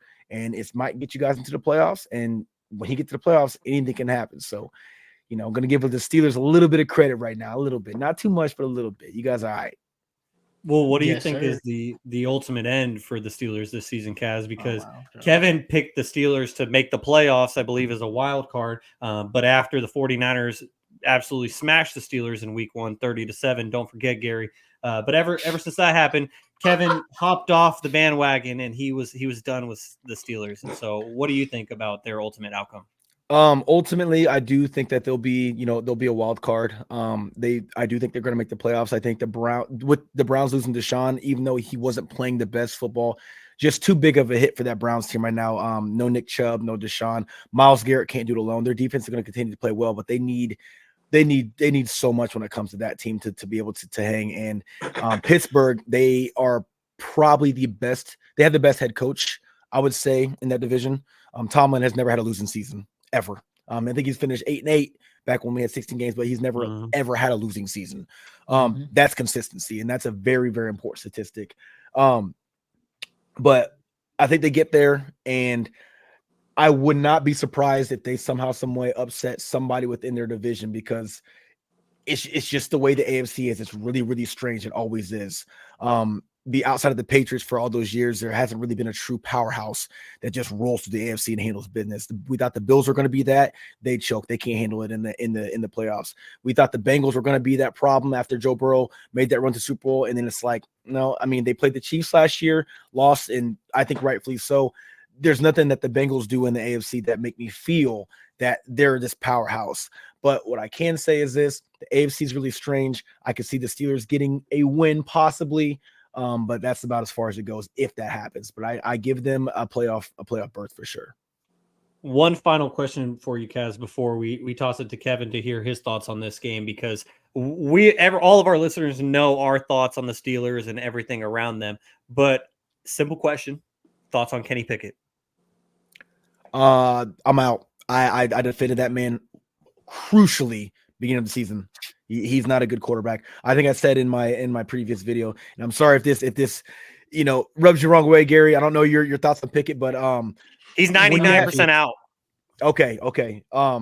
I think I said in my previous prediction video, I said, you got, what's his name? Jake, who's a Bengals quarterback? What's his name? Jake Browning. Browning. Yeah, sorry. I was like, this is kind of a good game because neither of these teams really have a quarterback. And I said verbatim, I go, that's right. That's right, Kenny Pickett. I don't know what you are, but you're not an NFL quarterback. And I meant that. He's not the guy. And he's going to waste a lot of, especially these receivers you got now. You got a couple dogs. I think he's going to waste their time if you guys are going to try to keep him under center. You need way more in that offense, and I think it starts with him. Jaylen Warren is nice. He's a great addition for you guys. Najee Harris, you need a bruiser back. I understand he gets a lot of hate, but you know what? Look at Gus Bus in Baltimore right now. It's very, very similar play styles, just different play calling. So if you use Najee Harris the right way and you get Jaylen Warren more involved the correct way, there is a possible good 1-2 punch right there between those two running backs. It is Kenny Pickett. It is 110% Kenny Pickett. But Kaz, we got rid of Matt Canada and he threw for 275 yards. Not enough. That's nice. Not enough. You guys put up 16 points. Congratulations. Against the Cincinnati Joe Burrow-less Bengals, you put up 16 points. Okay, I get it. And Kaz, you try to pull a fast one on me. I'm going to give you a list of AFC quarterbacks in the playoff picture, right? I'm going to give you a list. You got Lamar Jackson, okay? MVP, right? Patrick Mahomes. People are calling him the baby goat. I get it. You got Trevor Lawrence, okay? Trevor Lawrence, a lot of people, he's very polarizing. The Niners, gave him a 35 burger a couple weeks ago. But that's neither here nor there. All right. You got Tua Tagovailoa, right? Alabama product. He looks different. Mike McDaniel, new system. And then it starts to kind of dwindle down a little bit. You got PJ Walker. You got DT, Dorian Thompson, whoever's the quarterback, Dorian Thompson Robinson. You got Kenny Pickett, right? Kenny, right? Is he? Maybe. Okay. You got Gardner Minshew. Eagles fans know about who that is. Old Gardner Minshew. And then you got Russell Wilson creeping up on people. You got CJ Stroud, rookie quarterback, a lot of promise, right? A lot of people think he might end up taking that spot. Josh Allen. And you got Jake Browning, Aiden O'Connell, Will Levis. So what's the overall point? What I'm trying to say is all of these are you're kind of looking around the AFC like, okay, like who else is there? Like the Steelers can't beat Gardner Minshew. The Steelers can't beat Will Levis.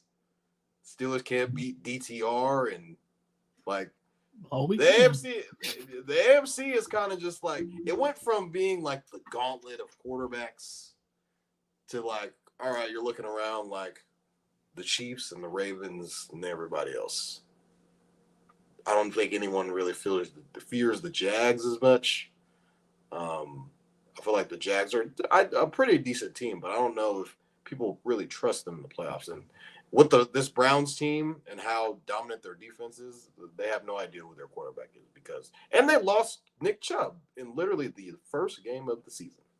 So I'm looking around with the Steelers team. Yes, I think they can make the playoffs, but now it's kind of like, yeah, you get into the playoffs, but you're going to run into the Chiefs, you're going to run into the Ravens. Hell, you might even run into the Jags. Can you beat those guys? I don't think so. So, you got rid of Matt Canada. You put up all these yards, but you only put up 16 points. So these yards aren't really yarding up, as people will usually say. So, congrats to the Steelers. You guys beat Jake Browning, 7-4. I'm not trying to shit on your team, Gary, but I'm just pointing out the facts. Kevin, what say you?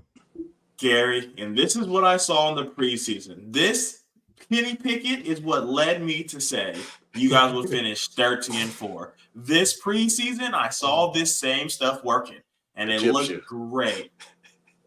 Like Toddy mentioned, fired Matt Canada, first game with over 400 yards since week 2 of 2020. 59 games for this offense to finally get rolling. And Kaz, I know you don't really understand the back shot behind Shaun asking you about Kenny Pickett. The reason he asked you that is because we, at the beginning of the offseason, after we saw this preseason, we had a factor cap, Kenny Pickett or Daniel Jones, and there was one person who chose Daniel Jones, and it was Shaun. And I don't know how he did it, because this Kenny Pickett, 24 of 33 for 278 yards. Oh, my goodness. This run game, you got Pat Fairmouth coming back 2 games off of IR, 120 yards, 9 receptions. I loved what I saw to them. Yes, they only put up 16 points, but at the end of the day, a win is a win. The Bengals defense is no joke. Yeah, Joe Burrow might not be there, but this defense is still a good team in the AFC. So they came up and they did what they had to do. The only thing I can't even watch the Steelers is because of Deontay Johnson. When I saw him just walk past that fumble, I wanted to break my TV. Wait, what happened? There was a fumble right in front of his face, basically, bro. He turned his back. The play before he got missed. So the next play, they're doing a run play, and they fumble, and he's just walking. And the dude, probably 2 inches to his right, picks up the ball and takes off running, and he's just still walking the opposite direction. Pouting around receivers. What can you do, Kev? What can you do? Real quick, Shaun, before we move on. Hey, Kev, you might not be wrong with 13 wins. I'm looking down the schedule, guys. Don't lie. We can actually go on a 5-game win streak right here. I'm not going cat, man. The schedule is on our side, guys. We got Arizona, all right, with Kyler Murray barely coming back. I don't know why Shaun left. Hopefully Shaun didn't leave because he's thinking that I'm wrong, because it's actually real truth right here. We got New England. You're wrong. New England, we can win 5 straight, Shaun. We can win 5 straight. We got Cincinnati, Arizona, New England, Colts, and the Bengals again. Come on, y'all. We got a chance for 5 straight. We might get 13 wins, Kev. Hey, bro. You never know. I wanted to touch base on something real quick that I talked about. I think it was Jaevon. You mentioned, Shaun's betting against us. The AFC quarterbacks, and and the reason why I have the Pittsburgh winning possibly a playoff game is only because I look back at Lamar Jackson's MVP year, 14-2 Baltimore Ravens getting absolutely handled by the 9-7 Tennessee Titans. They had like 3 weeks off of rest. They were sitting since like week like whatever, and because they sat their players out. Yep, they sat their players for, and that's an excuse if you were asking me. I mean, don't get me wrong, it does factor in, but you're the 14-2 Baltimore Ravens. And again, going against the 9-7, just tripped and stumbled into the playoffs, Tennessee Titans, and you lose 28-12. That's what I see when it comes to the AFC. It's like it's always something weird like that. It's like, why, even the Bengals when they wanted to run, not one person, maybe you guys, I mean, I didn't know you guys at the time, but nobody was saying that, oh, this Joe Burrow Bengals team is going to roll through the AFC. No, they were talking about Josh Allen. They were talking about Patrick Mahomes. Yeah, I mean, that they didn't, it was like, oh, it's nice that he's there, but this ain't a team that's going to make it to the Super Bowl. So I just know that the AFC, it just has a lot of strange stuff that happens in the playoffs, and the NFC, I would say, is a tad bit more consistent with who the real top dogs are each year. Outcome may not be the same, but it is, like for instance, like San Fran, you guys are always there. I mean, you guys were there with Jimmy G. You know what I mean? You know what I'm saying? Like there's just a little bit more consistency. Philadelphia, even though we won in 2017, after that we were there 2018. We somehow got there 2019. I mean, playoffs. The same guys are always usually there in the mix. The Dallas Cowboys are always right there, 5 seed, 6 seed. Somewhere it's the same thing with the NFC almost every time. AFC is really strange. It's really weird. And so when I was saying that the Steelers could win possibly in an AFC game, no confidence there. I just know weird things happen because if they do end up winning that game, like I said, they're going to get smothered the next game. So hopefully I'm wrong for your sake, Jerry. Gary, I don't really care who comes out of the AFC, especially if Philadelphia is going to be in the Super Bowl. I'm not scared of nobody in the AFC, but you should be, but the Chiefs. If Pittsburgh Pittsburgh makes it all the way by the grace of God, man, we'll have this conversation. Pittsburgh makes all the way. I'm gonna make Shaun. What happened last year? AJ Brown's pointing at you like, I lost you. Don't let Juju come out there. You see him pull the towel out and start beating the goalpost? Man, yeah, we did the Steelers dirty. Hey, Joe. Well, Kevin, I know that you got to get going soon, but before you do, I just wanted to get your quick thoughts on a topic that is close to home for you, and that is that the Panthers fired Frank Reich after a 1-10 start. Kevin, according to the notebook, Kevin did pick the Panthers to win the NFC South this season. The NFC South is currently wide open, but the one team out of it is the Panthers as they fire former Philly coach in Frank Reich. Looking bad on so, that Kevin, not so much about your pick, but what do you think about this move? Do you think it was too soon, an overreaction? How are you feeling about this one? And Kaz, I'm coming to you next. I think that someone needs to take the blame. Like we talked about previously with Doug Peterson, the Eagles had a bad year. You cannot leave a season with the same theme. Something has to go. Someone needs to take the blame. And unfortunately, it was Frank Reich. We saw that, he was big for his offensive coordinator in Indianapolis. So you thought that he had to build the right staff. They had the quarterback coaches. They had everything built around. And we did a factor cap on who was going to do it better on their rookie year, who had the better situation. And we all said the Panthers. They had the team, they just had everybody around them. They had the defense. You would just think if between them and the Texans, you think that the Panthers would just have to be better. But Bryce Young has no weapon. We've heard that they're all been in the news trying to find the number one receiver, but ironically, they traded away a number one receiver for the quarterback. So we all know that Bryce Young's a smaller quarterback. So we see that they struggle a lot in the NFL. He can't even see over his O-lineman. You see all the pictures. You see all the gifs. Bryce Young is a baller, man. He won the Heisman for no reason. Everybody can't play quarterback at Bama. So he can obviously play football. So when you have him rejuvenating Adam Thielen's career, Adam Thielen is a top fantasy receiver for those fantasy players out there. Like he's getting the ball, he's getting the targets, he's getting the touchdowns. So this offense showed a lot of potential, but I mean, even Sunday they lost 10-16. It's not like they're getting their face beat in, but they can't score. In the matchup that mattered, they beat the Texans. So that shows that they could potentially made the right pick. But on the other side of the coin, you're seeing Coleridge, Bernard, go out there and do his thing. Toddy mentioned that they could be in the playoffs, so it's really hard. If CJ was probably struggling, I don't think this move is made. But like I said, someone had to take the blame, and unfortunately, it was the whole damn coaching staff. Didn't Frank Reich want to draft CJ? That's what I heard. I heard he wanted to draft CJ, but Probably saying that the now. owner wanted to. I mean, no, but he told him, we're gonna play basketball when you come to Charlotte. That clip went viral, and everyone thought he was going number one. Clip today on Pat McAfee's show when he's CJ's throwing a pass and everyone's looking at the pass and Frank Wright's the only one looking down or something like that. Like you can't have been paying attention, my guy. You shouldn't have been paying attention, my guy. Everyone's heads break this way, and Frank Reich's the only one staring at his phone, going like this. I mean, when's lunchtime over here? Yeah, exactly. All right, Kevin. Well, 2 coaches to not finish the season. Can you guys guess those other 2 coaches?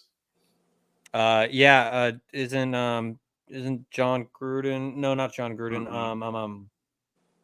I'm trying to think off the top of my head. There's only been 3 coaches ever in NFL history did not finish the season. Oh, not finish the season. Wow. Josh McDaniels. No, okay. I thought a lot of coaches be getting fired midseason. Am I wrong? No, but it's Nathaniel finished Hackett. their first season. Oh, Not Hackett, finished the very first season. Oh, the first season. Their very first season. So we have Nathaniel Hackett and Urban Meyer, unfortunately. Urban Meyer. Urban Meyer. That's the one that, was obvious. That's but I obvious. couldn't think of. That's a good question, On Kevin. that Ohio State note, I think I got to get out of here. All right, Kevin. Well, I hope hope you have a great night and sleep well. Thanks for joining us, Kevin. You guys have a good one. Thank you guys again. I appreciate it. Yeah, man. Go Niners. Go Eagles. Go Birds. All right, so Kaz, I'm gonna toss it to you next. What do you think about this news about the Panthers firing your former coach and Frank Reich? So he was our OC, he wasn't the coach. Yeah, he was. Well, an assistant coach. Yeah. He was a big deal that year. One of the main reasons why people wanted us to keep Carson Wentz for as long as we did, because just bring back Frank Reich. I'm like, come on, yes. Anyways, we have some crazy Eagles fans that believe in that. But yeah, man, I mean, I think it was probably a little bit too soon. You got to think, man, you have a broken franchise right now. You lose arguably the best running back in the NFL, Christian McCaffrey. You bring over Adam Thielen, who is 30, I think it's like 33, 32, 33. He's like my age. So he's ancient, but I mean, having not a bad season. DJ Moore's gone, and he's doing his thing in Chicago, and he's going to continue to progress in Chicago. And then outside of that, I mean, that's all you got. You get Bryce Young, and that's drafting a quarterback number 1 overall. I mean, it doesn't immediately change your franchise. No O-line. It's just, what do you expect? I mean, you can have, prime Bill Belichick going there, and you're still going to win maybe 4 games, so it's definitely early. But I mean, we'll see what happens. Sometimes, the GM or whoever makes the calls, they have something planned. They're already in the talks with somebody else. And we're going to find out now if they get a new head coach in there that completely turns around the entire team, because it's more than just Bryce Young. That team is really bad. They're not able to do anything on both sides of the field. And even when they do have a moment of, looking decent, or they have like a solid drive, or they force maybe even a 3 and out, which is crazy to think that's a major highlight for them, but it is. They still don't capitalize the next go around on defense. So the franchise is just in shambles right now. It's brand new, and they need to take a page out of the Philadelphia Eagles book and really start to truthfully build around that number 1 draft pick. I think that's where the issue was, not Frank Reich. It's too early, man. It's too soon. And I think it was it Kevin that said that there's only been 3 head coaches ever? Yes, yeah. I think there's a reason for that. You know what I mean? There's a reason why that doesn't happen often. You give them time. It takes a long time to build up team camaraderie, to get players to trust you. You're going to a team that has guys like Brian Burns who, hey, I know I'm a stud. You have to get those guys to believe in you as a coach. And that's why the great teams that exist, they have that. That's why, as much as everybody hates besides us, Nick Sirianni, dude, that guy has respect from the players 100%. He's won the locker room. You have to win the locker room. And I don't think that Frank necessarily didn't win the locker room. I think that the team as a whole understood that we're a new team. We're still building. So 110% think it was a little bit too early of a move, but we're going to find out next year. So I agree. And Jaevon, let's not forget about everything that the Panthers gave up just to get Bryce Young #1 overall in 2023. Not only did they trade a #1 receiver in DJ Moore, they also traded their 2023 first round pick, a 2023 second round pick, their 2024 first round pick, which is currently the #1 overall pick in the upcoming NFL draft. That's why the Bears didn't care if they won tonight on Monday Night Football against the Vikings, because the Bears currently own the Panthers' #1 overall pick, or what could be the #1 overall pick. And they also gave up a 2025 second round pick. So, Jaevon, are you with me and Kaz where you think that it was a little too soon for the Panthers to fire Frank Reich, or was this the right move and just got to rip the Band-Aid off before it gets any longer? I think this owner is very impatient. He's fired 3 coaches in the last 5 years, mid-season. He's a very impatient owner. I don't think he knows.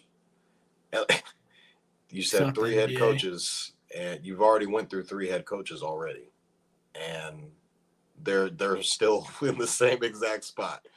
You're looking at it from a standpoint of, okay, so we got Bryce Young. Cool, we got the quarterback. What did you have to give up to get him? You had to trade away your best weapon in DJ Moore, and you had to give up your first-round pick for this year, which just so happens to be the #1 pick in the draft right now. Not good. You don't have a head coach. You don't have a pick coming next year, and you need weapons for your head. It's all like you're hustling backwards. It's literally, you're literally hustling backwards. So you're looking at it, okay, how good is Bryce Young? I don't know. He doesn't have a line. Kaz mentioned he has a 34, 33-year-old #1 receiver who's really a 3. If you want to, if you're looking at it from a standpoint of what Adam Thielen, and he's really a 2, really a 3, as far as wide receiver goes. I mean, you trade away the only guy that he really could have been throwing the ball to in DJ Moore, but how much he doesn't have time to throw the ball. His O-line is god awful. It's just Bryce Young's kind of just in a fucked up situation. He went from playing at Alabama, playing with, guys like Devontae Smith, John Mechie Jr., playing to Will Anderson. He's playing with all-star type players on Alabama, to going to Carolina and just, getting hit pretty much every single game, sacked multiple times a game, throwing multiple interceptions. So I wouldn't necessarily put it on Frank Reich, all of it. I mean, he was the head coach, so he deserves some of the blame, but at the same time, it's they need to build a team around him. I feel like when you're looking at, let's just go to the opposite team, the Chicago Bears. I get when Ryan Poles was hired, they went out and got a bunch of guys. They went out and traded picks. They went out and got DJ Moore. They even went and tried to get Claypool, but obviously Claypool didn't end up working. So they tried to build a little bit of a defense. They try to make his team a little bit better in some type of fashion to try and, because people are kind of skeptical on Justin Fields. I'm one of those people who, they put up 12 points tonight. So that's neither here nor there. But just from a standpoint of, building a team and trying to be competitive. I feel like the Panthers are not competitive at all. They're the worst team in the NFL. So the owners, fired multiple head coaches, 1, 2, 3. I don't know if this in baseball terms, you would usually say strike 3, you're out. But I mean, he's the owner. He gets unlimited strikes. So who wants to coach this team? This is not an attractive job to anybody. If you're Jim Harbaugh, do you want to leave Michigan and I want to go coach?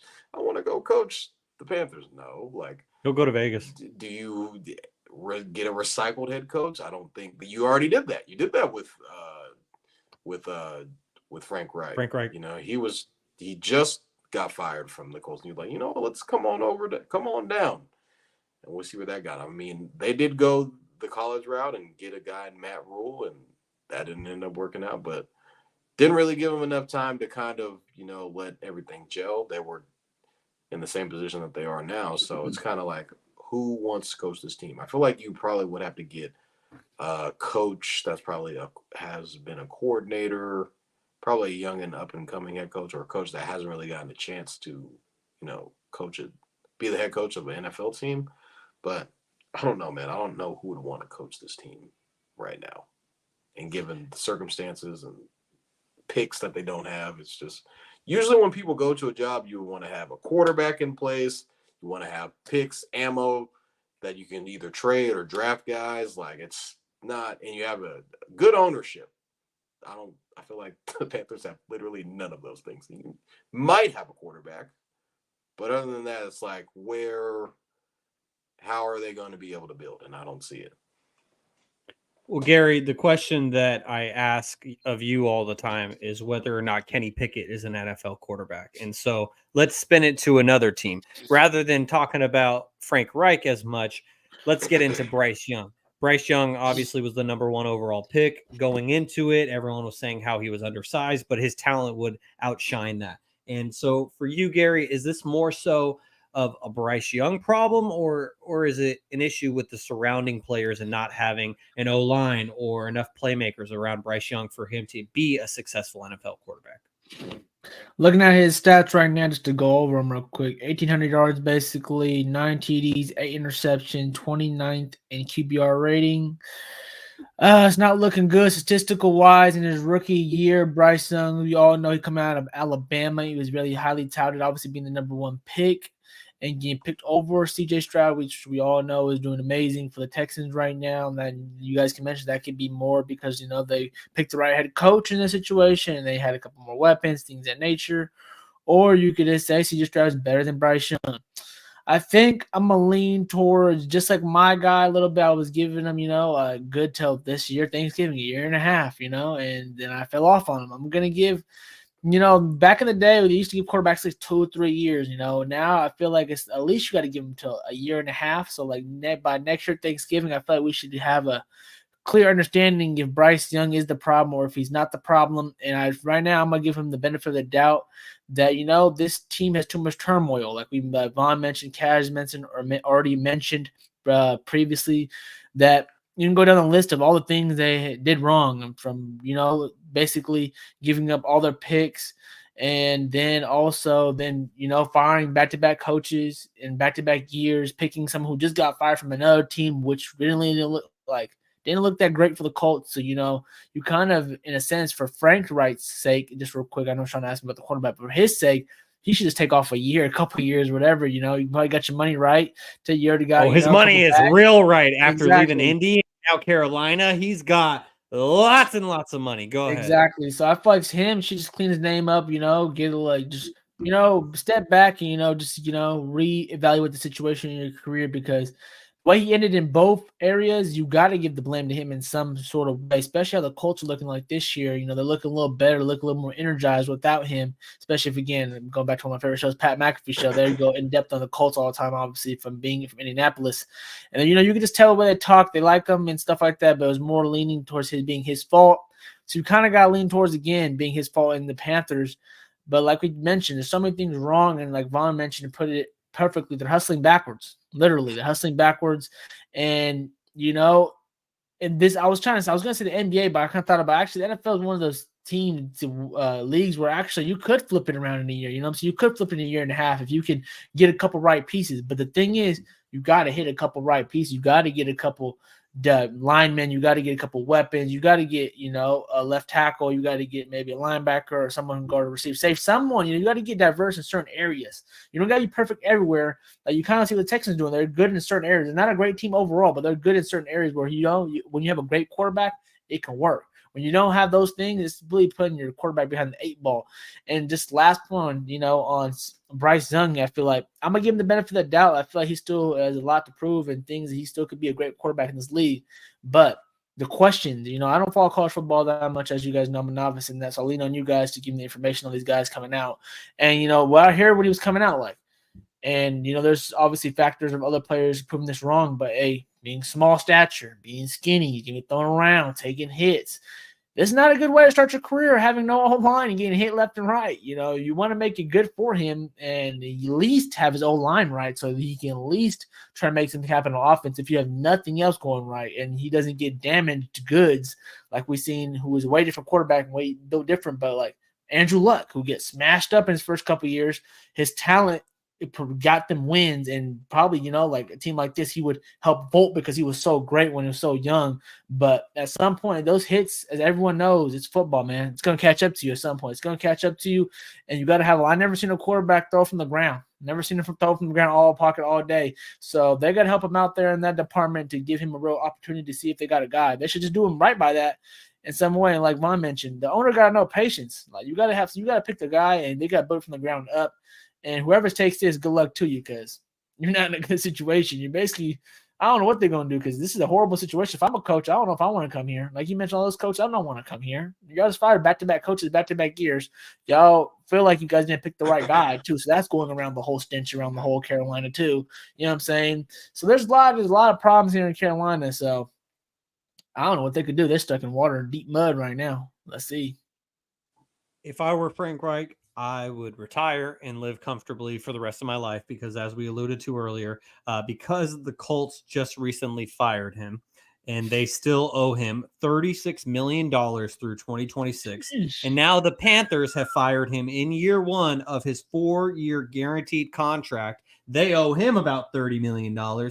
So man, he's living very comfortably as he's been fired twice within 13 months on 2 guaranteed contracts. Paid so to not coach. It must be good to get fired in the NFL as a coach. God damn. Man, I guess so. As we continue here on episode number 64 of Stats Over Politics, Shaun Holko alongside Garry Singh, Jaevon Toddy, Kaz Johnson of Kazzybear TV. We appreciate you for joining us, Kaz.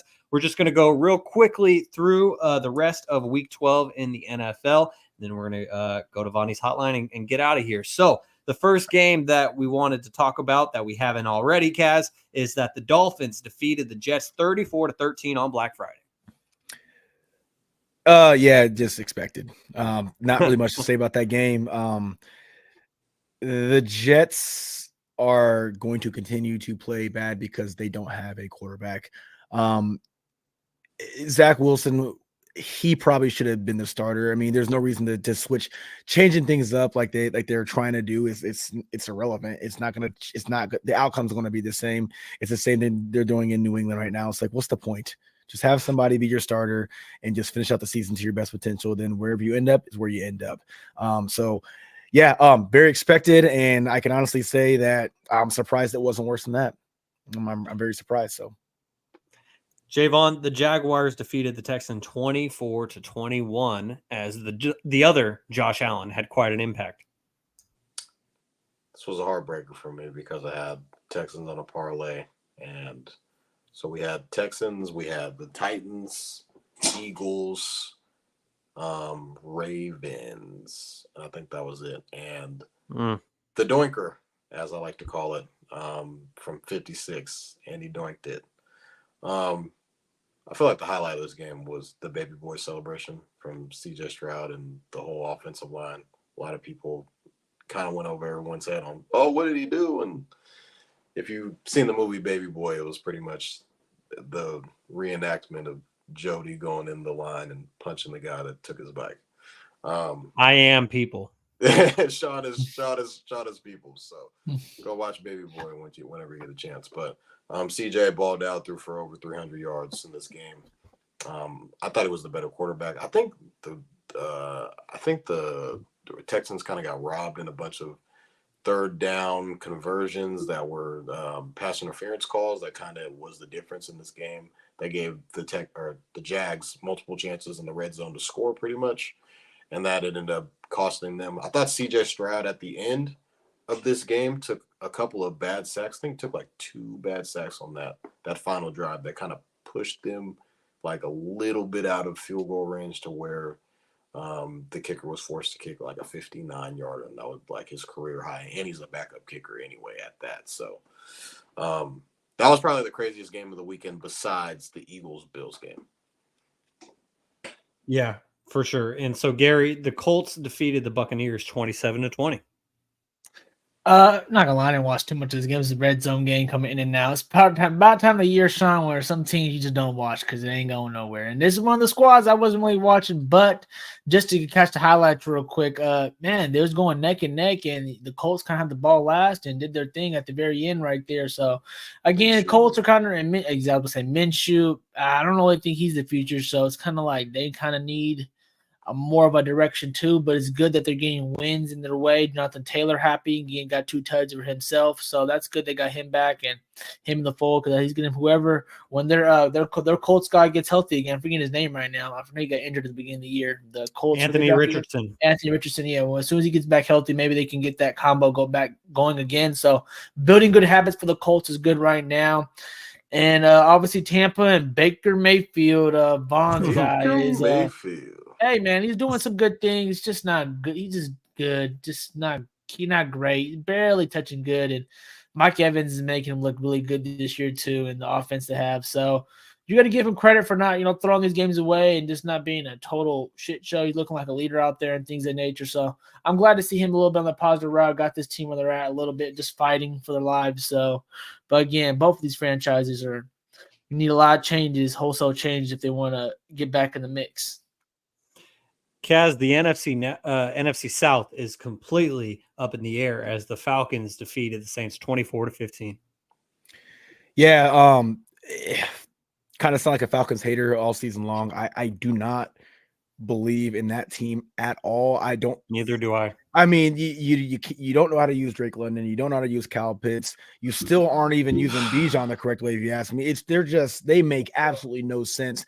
And the Saints are just choke artists. The Saints should have won this game comfortably, if you were to ask me. I think that they have the better defense. I think that they should have the better offense if Derek Carr decides to play regular football for once in his life.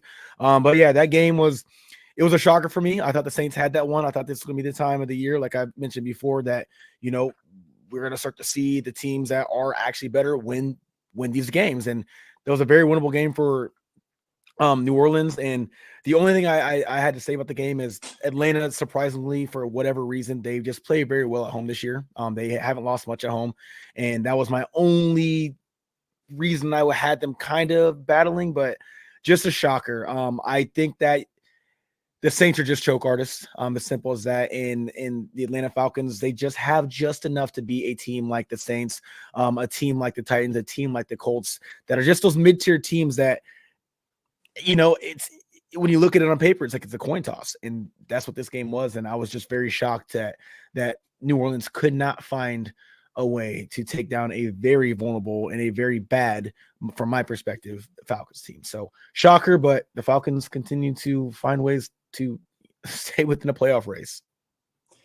Jaevon, you like to talk about games where it's a mudslinger between both teams, and this one certainly was that, as the Giants defeat the Patriots 10-7. Danny DeVito, man. Tommy DeVito, excuse me. Pardon me. Danny is the actor. But yeah. Danny's the little dude, yeah. I've been calling him Dan. I was calling him Danny all weekend. I think everyone calls him Danny pretty much. Yeah, exactly. Tommy DeVito, the third string quarterback who lives at home with his mother still. Jersey.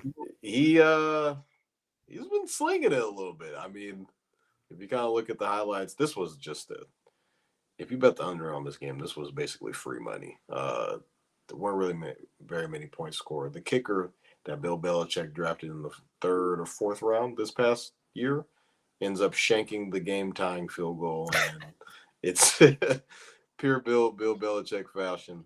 Don't do it. Is Bill getting fired at the end of the year? I don't know. Hope not. That'd be disrespectful, man. It's do a story like, can they let him walk away?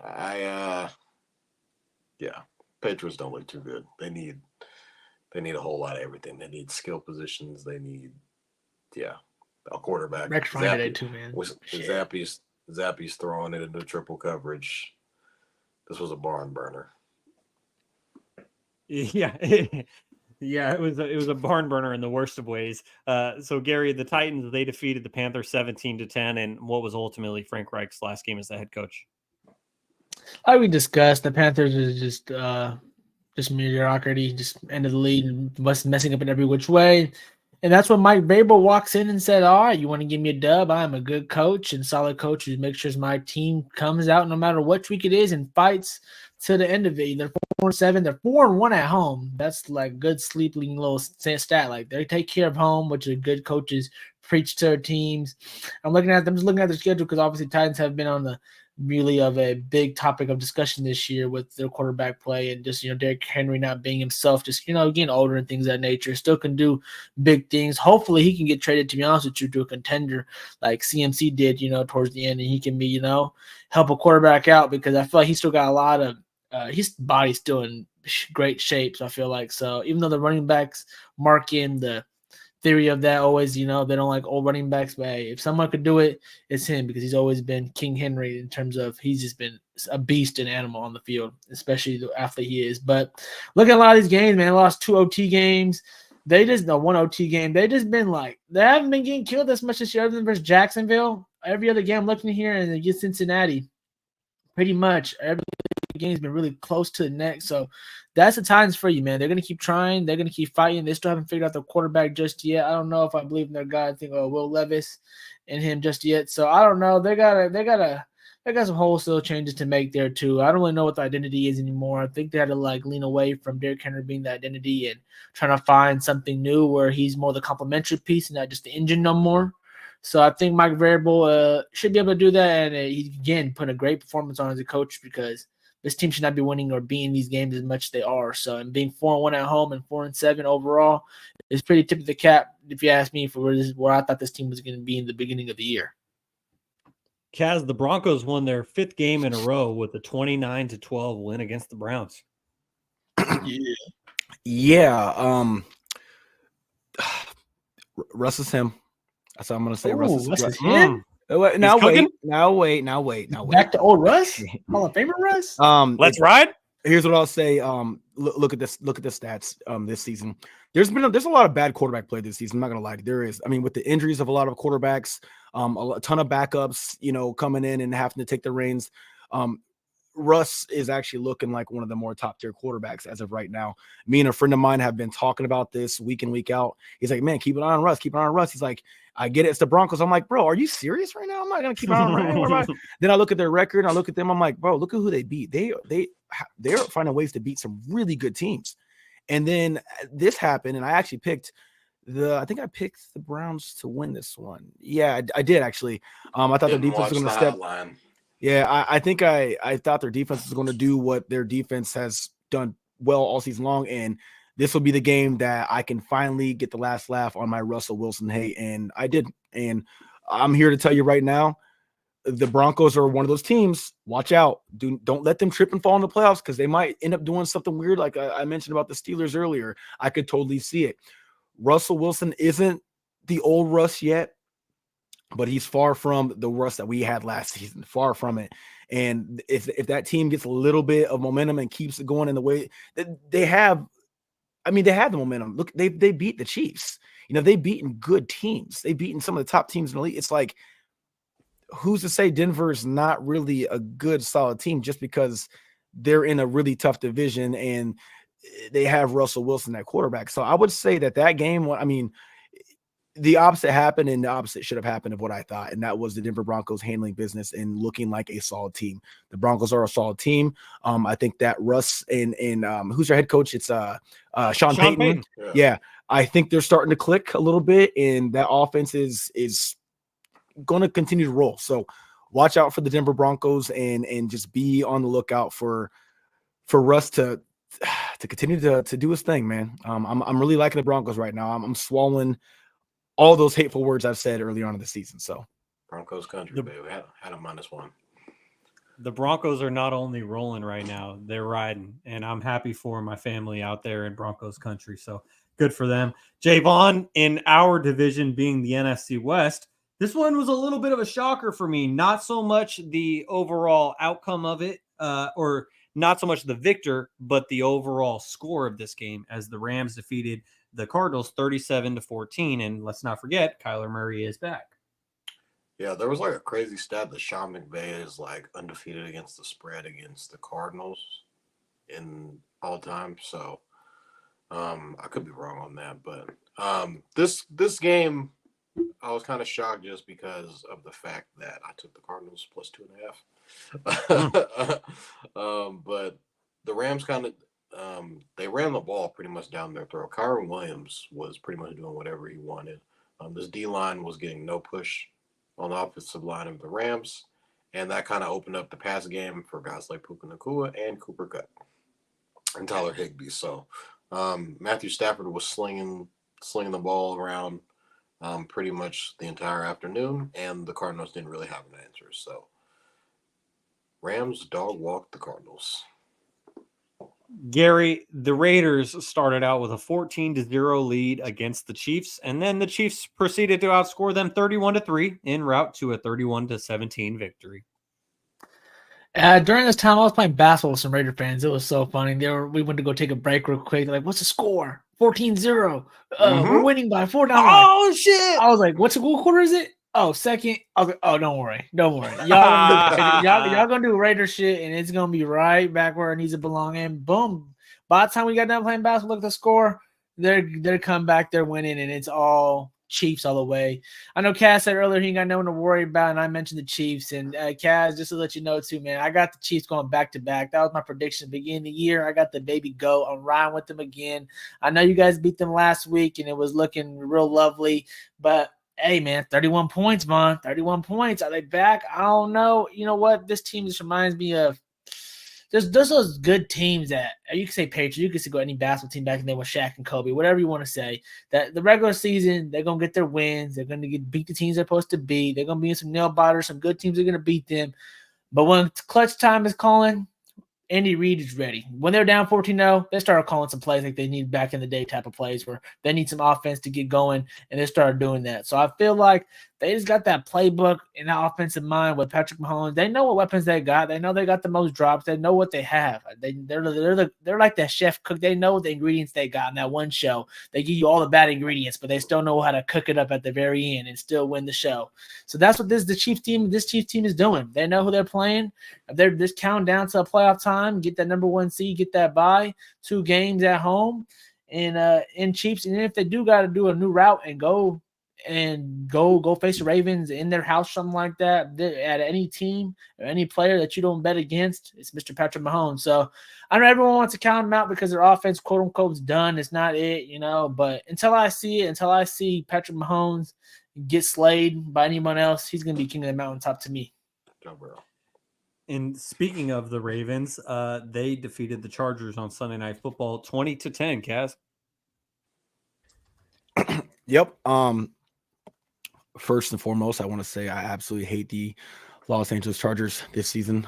They have not only lost me a lot of money, but they have made me look like a complete idiot when it comes to my predictions every week. And I'm sick and tired of them. And I actually said in my take for this week, I said, you know what? This will be the week where I'm comfortable not picking the Chargers to win. And I said they're going to lose 40-10. And I hope that it's worse than that. That's how much I hate the Chargers right now. Now, obviously, the game was a lot closer than that. The Ravens, they should have handled that game all the way through. They probably should have scored a good 24-30 points if you were to ask me. But for some strange reason, it was just a weird game. I really don't know. The Chargers defense wasn't really doing anything that I saw that was, going to rattle the Ravens, but the Ravens just were a little stale on offense, but then they weren't. It was just a really strangely sloppy game. And I don't really understand why it turned out the way it did, but the outcome was how it was supposed to be. And that was the Ravens on top. The Chargers had no shot against that Ravens defense. That Ravens defense was on Herbert. I mean, I'm talking, dude, they were hitting hard.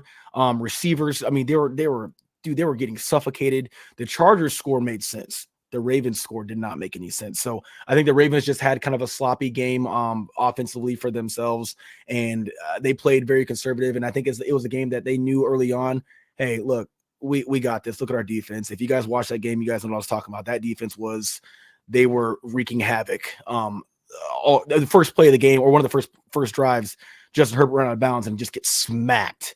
And I'm like, oh, they're hitting like that today. And that continued on throughout the rest of the game. So the outcome was what it was supposed to be. It just should have been by a larger margin. So not surprised at all. You guys are just teeing me up perfectly because Jaevon, speaking of another sloppy game, on Monday Night Football, the Bears defeated the Vikings 12 It's horrible to to 10. watch, guys. This is horrible to watch. We got Waiting for the another pod barn start. burner here. Another barn burner. Not gonna lie, I didn't really watch too much of this game, but another primetime. I don't blame you. It's primetime unders are 13-1 on the season. So 31 without no scoring touchdowns. if you It's worse than us. Fields threw for 217, no touchdowns, no picks, and our guy, Josh Dobbs. 2 fumbles though. Oh yeah, Fields had 2 fumbles. Dobbs threw 4 picks. I mean, I've said it. You know, he's the ugly stepsister waiting for the clock to strike midnight. I get he's an astronaut, but he's starting to turn into an ogre, ladies and gentlemen. And where it's all coming before our eyes, sunlight's starting to hit, and it's like, oh, I didn't know. You know, like when you're in Already the club, look like one.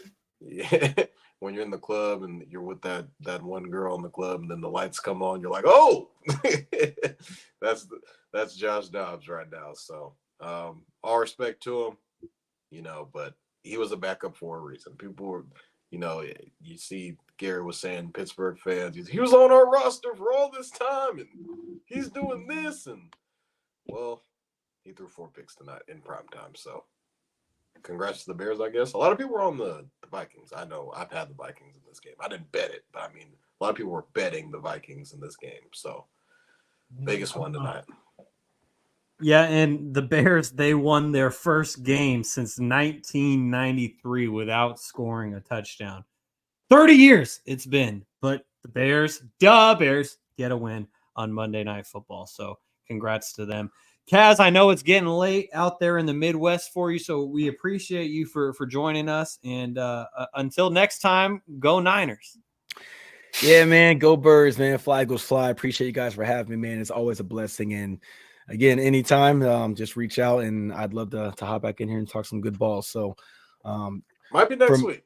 Hopefully, you know, that'd be awesome. Next week, I'll be ready. Just send me that message, and we'll figure something out. But yeah, man, blessings to you guys. And it's actually good timing because I do have to get off of here. So thank you so much for having me on the show once again. Have a blessed week, my brother. Appreciate you. Thank you, fellas. All right, so that's Kaz Johnson of Kazzybear TV. You can find him right here on YouTube, where you're tuned in here on Stats Over Politics. So we appreciate Kaz for joining us as always. Jaevon, it is now time for the time of week when you give out free money, because it's time for Vonny's Hotline, which was very successful this past week. 5-1 for Vonny's Hotline, which now brings you to a total of 9-3 so far through 2 weeks. Garry, it was a little staticky there. I didn't hear what you said. I said, bing, bing. He's on fire right now. Come on now. Bing, bing, bing. He sure is. And so, Jaevon, you're 9-3 right now through the first 2 weeks of season 2. And so let us know what you got cooking for this upcoming week. So yeah, to recap, we had the over in the Texas A&M LSU game. That over hit like in the 4th quarter, so it was made a little bit of a sweat there. We also had what did I have? We also, so pretty much the game that didn't hit was the Alabama Auburn game, which ended in like the crazy fashion 4th and goal at the 31-yard line. We had Alabama plus or minus 13. They only ended up winning by 4, I believe. So that was one of the crazy games of the weekend.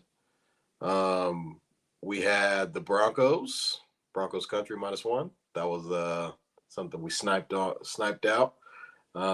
We had the Eagles -3. Got the push. We're going to count that as a win. Got the push at the -3, as I already mentioned earlier in the podcast, that after you score a touchdown in overtime, they don't let you kick the field goal. So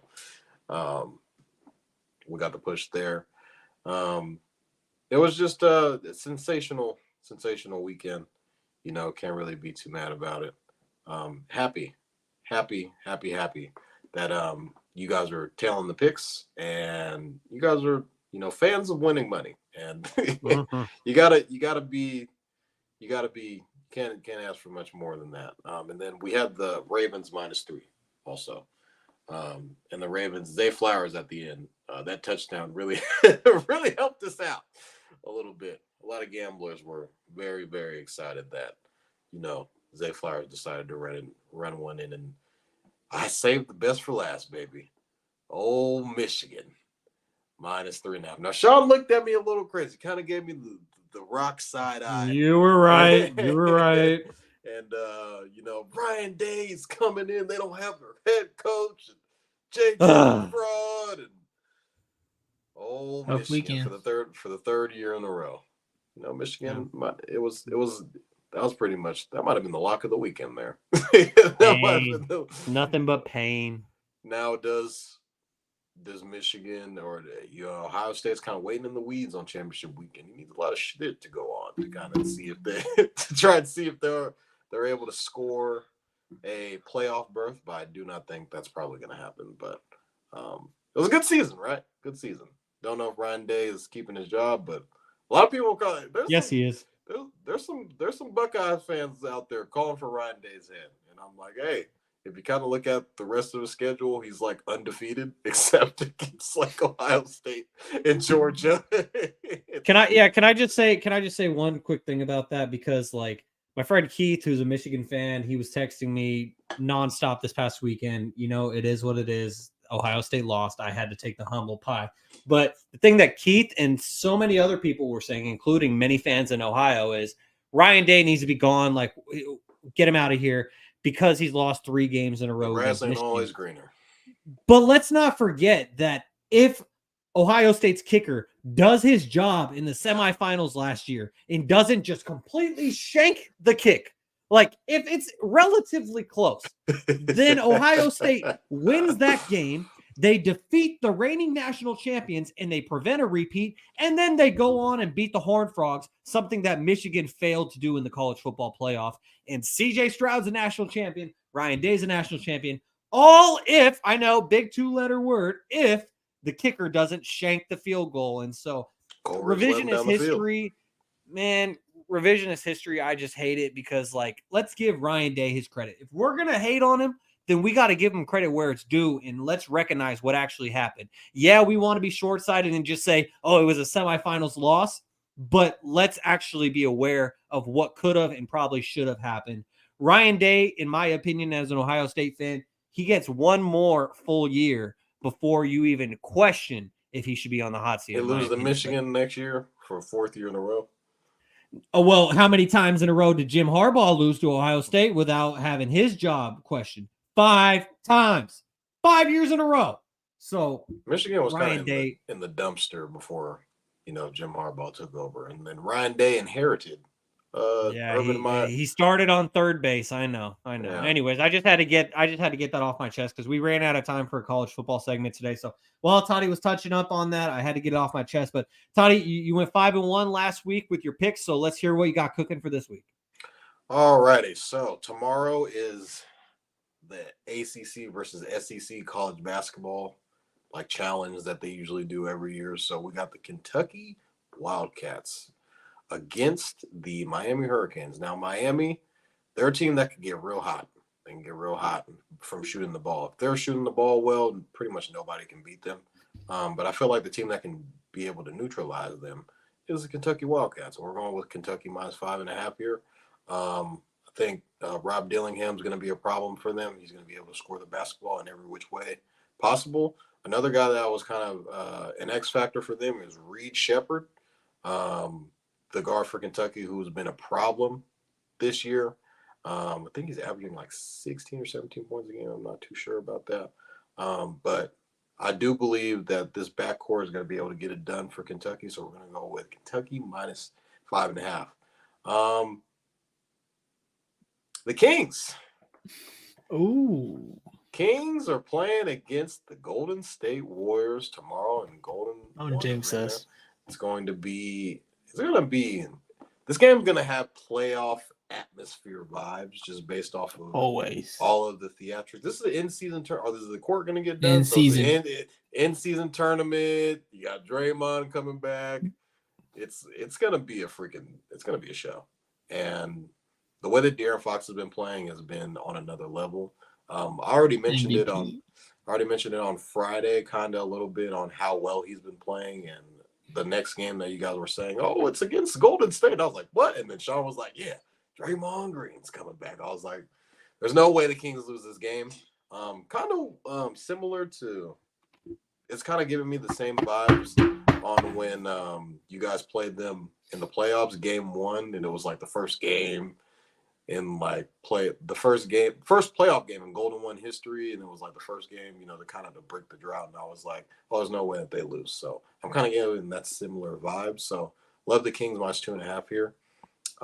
We're going to shift on over to Championship Saturday. Or actually, this game is on Friday, and it's at the Vegas Stadium. So where the Raiders play, Washington, Allegiant Stadium. So we got the rematch of Oregon versus Washington. So Oregon is favored by 9.5. I'm seeing 10 in some other books, and I'm kind of don't really understand why. I get Penix hasn't looked as well as he should have, but if you go back to earlier in the year, Washington did beat this team.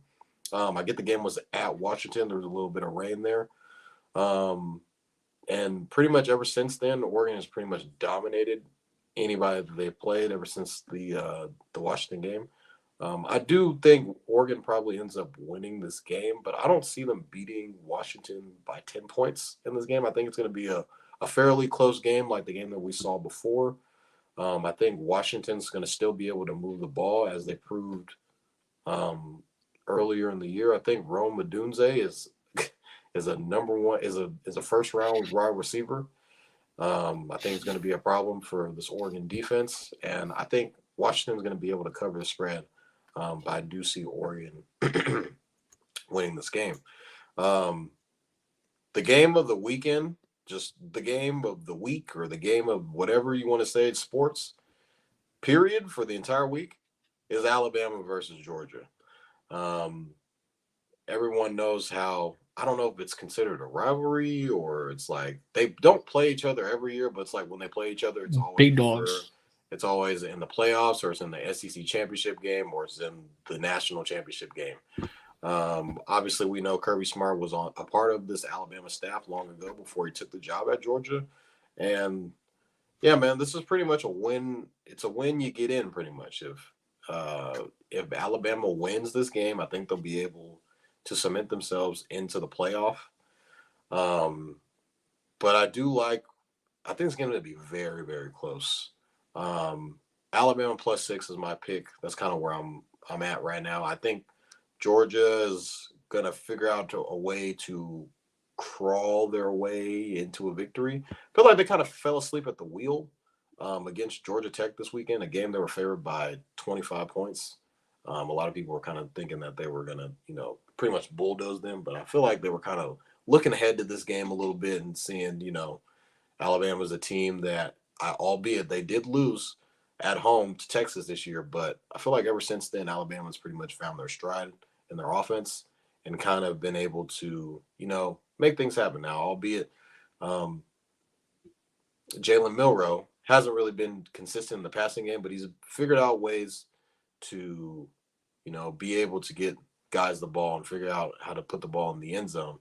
And with that being said, I feel like Saban, man, it's tough to bet against Saban. Now I get, Georgia's, two-time national champion, two-time back-to-back national championships. And it's, this game's in Atlanta, neutral field. So this game's going to be rocking. It's going to be the game of the week, game of the weekend, whatever you want to call it. I'm just saying all sports across. That's NHL, NBA, college basketball, NFL. This is the game of the weekend, besides the Eagles and Niner game. Of course. But it's gonna be a great game, and I gotta rock with Saban here. Now, not saying Alabama's gonna win, but they're gonna make it hell and high water that they're not going down without a fight. So, and I don't see Saban getting blown out in any particular whatever standpoint, or there's no way Saban gets blown out. So, got Alabama +6 here. Come on, guys. This is what we're on pick 5. Chargers New England, under 41.5. I feel like this is just free. Our guy Marcellus. He's like, the buff QB is Jalen Milroe, quarterback for Alabama. That's what B&M called Alabama's quarterback, the buff QB. But the Chargers at New England, the under, I feel like this is just free money.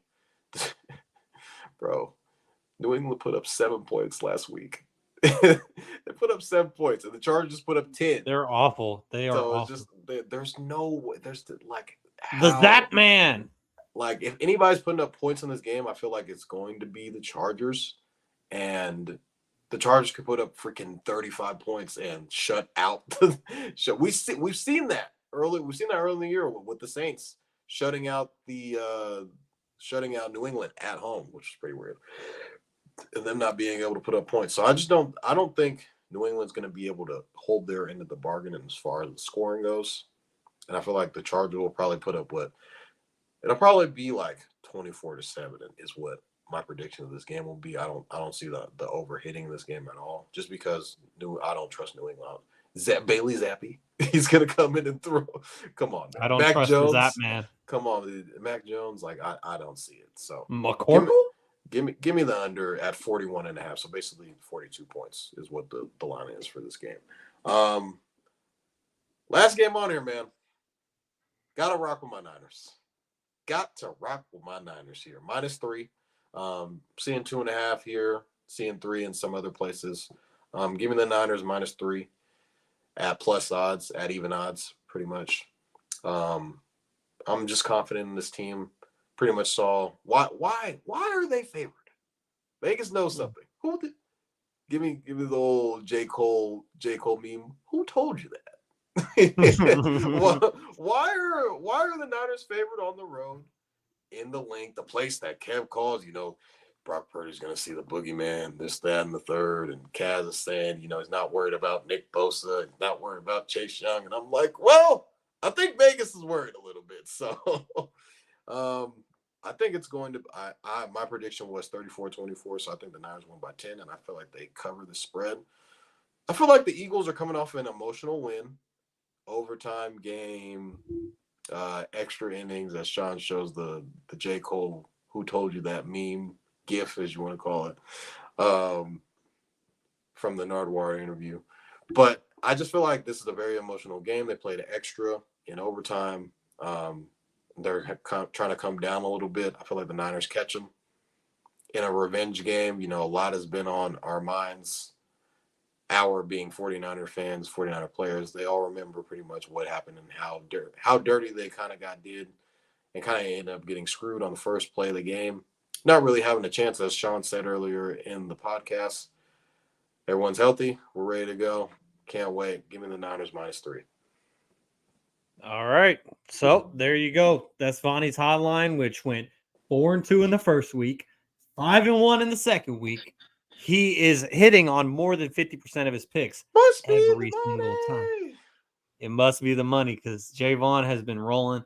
And we keep trying to tell you guys, if you're not already following Vonny's hotline, then you need to, because you're just missing out on money that he's handing out every single week. Bet on Gary's picks. So bet on Gary's picks as well. Gary, 121 and 59. I got the number ready, y'all. 121 and 59. 10-6 last week. Last 2 weeks has been still over 500 every week, but I think when we get back on this page this week, right, we're gonna get back. I'm looking at this game this week. We're gonna get real right.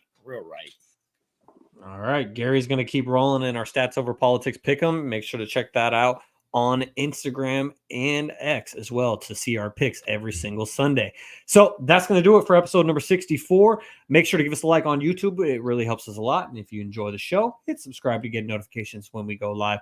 You can follow us on Instagram and TikTok at Stats Over Politics and on X at Stats or Politics. You make sure to subscribe, rate, and review on all podcast platforms. And if you're enjoying the show, give us those 5 stars. We'd really appreciate it. As you've been tuned into episode number 64 of Stats Over Politics, for our special guest, Kaz Johnson of Kazzybear TV, Jaevon Toddy, Kevin Dent, Gary Singh. I'm your host, Shaun Holko.